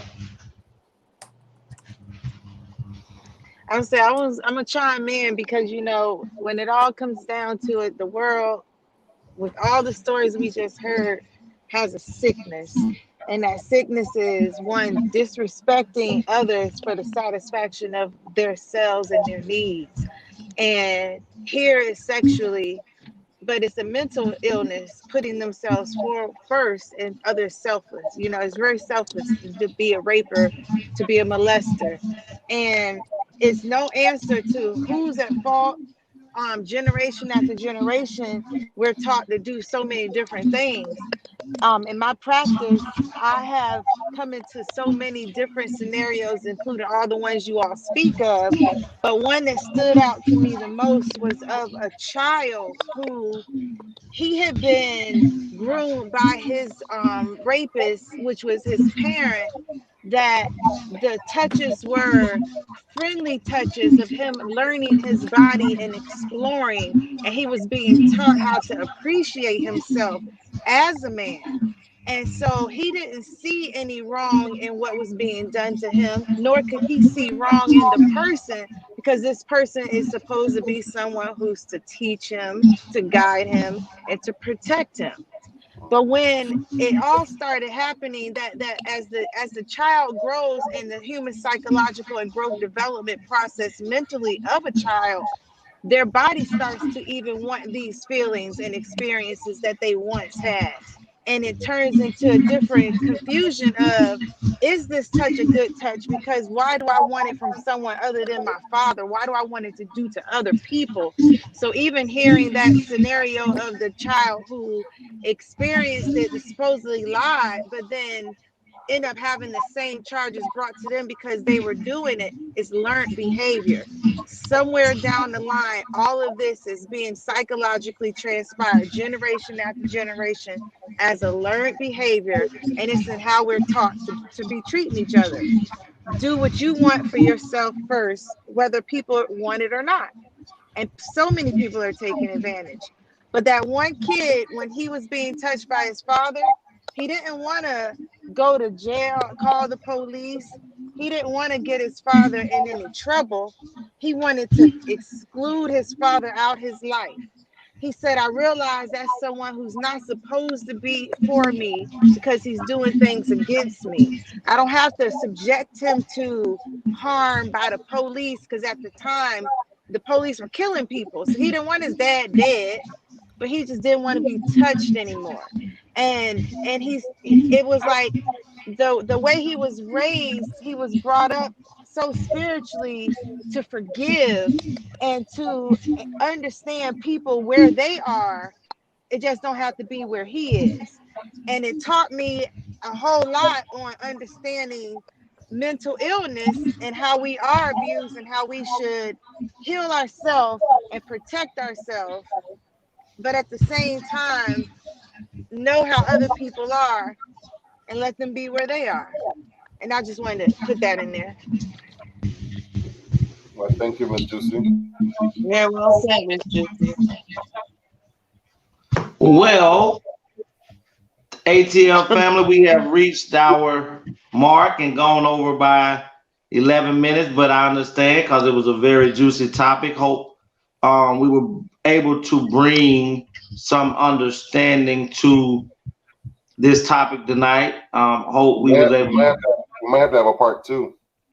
Yeah. I think we should, because we didn't really touch on why it's so covered up in the Black family. We didn't really focus on that. We just talked about people saying they can handle it in-house, but we really didn't go deep past the surface about why it's always covered up in the African American home. But I think that's the excellent idea. Okay. I agree. I agree. Yeah, I agree. Not only need to talk about Will. covered up, but I think we need to also talk about how it manifests itself as young people become adults, because sometimes people are dealing, with these interpersonal issues and don't realize that it may come from that childhood trauma. And so, again, I think there's a lot of people out there that really need, I guess, to kind of identify with those things. So I think we should talk about it some more. Absolutely. Well, in closing tonight, we would like to let Mr. Will start off by telling everybody how they can get in contact with the great Mr. Will and Pastor Will and the great gentleman himself. Give it to him, Mr. Will. Wow. Well, again, I appreciate you all trusting me with this space to come on. If for whatever reason you need to reach out to me, it's pretty easy to do. You can connect with me on Facebook. My name's just Will Horn. You can like the Will Horn Ministries page. That way you can kind of follow what's going on. If you want to connect with me on Instagram, I'm at the official Will Horn on IG.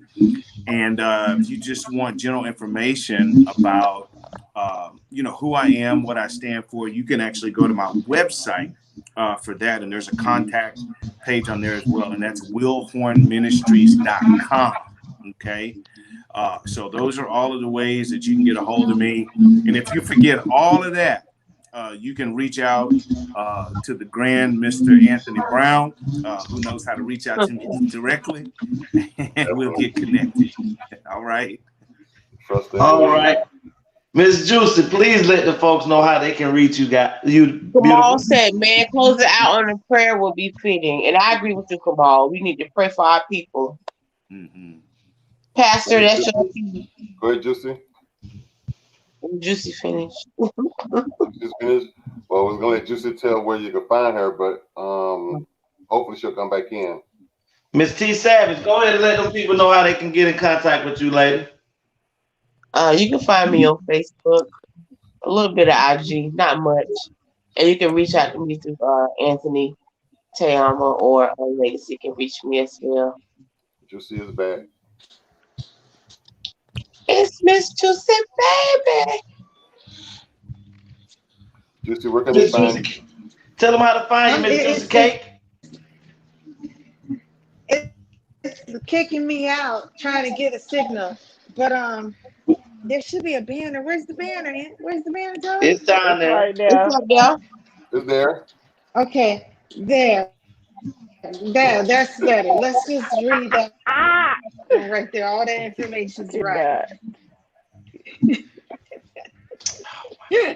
I'm sorry. It lost signal. It lost signal. I love y'all. Love you too. Miss TeAma, let the folks know how they can reach you tonight without your banner doing all that other extra stuff. On the A.T.L show, you can reach me at Just in Time Accessories. On Accessories, that's with one S. You can reach me on Facebook at TeAma Sweetness Copeland. You can reach me on Instagram, TeAma01. So, Bim. I can't. That Miss part. Anthony Brown, You give would the folks call your her. info. She know how to get in touch with me. Or call Tyson. Tyson mom. Tyson been not have no phone already. Yes, he do. He got one today, boo. Don't call my godson. Huh. You gonna be on that 6 o'clock news reaching out to him, messing with me. Don't play that. Mr. Brown, go ahead and let the folks know how they can reach you, sir. You can find me The Anthony Brown Show. You can find me on Facebook, Instagram, Twitter, and YouTube, all under The Anthony Brown Show. And there's my phone number as well if you need to reach me directly. The Anthony Brown Show. I'm a YouTuber, influencer, mentor. As I always say, grind until you shine. Yes. And far as the great one, you can reach me on Facebook. On the whole line. Who's that be? You can reach Legacy the Great on Facebook under Dream Williams. On YouTube, you can reach me at Antonio Williams, and my email address is aunyawms121@gmail.com. A dream, a nightmare. Yeah.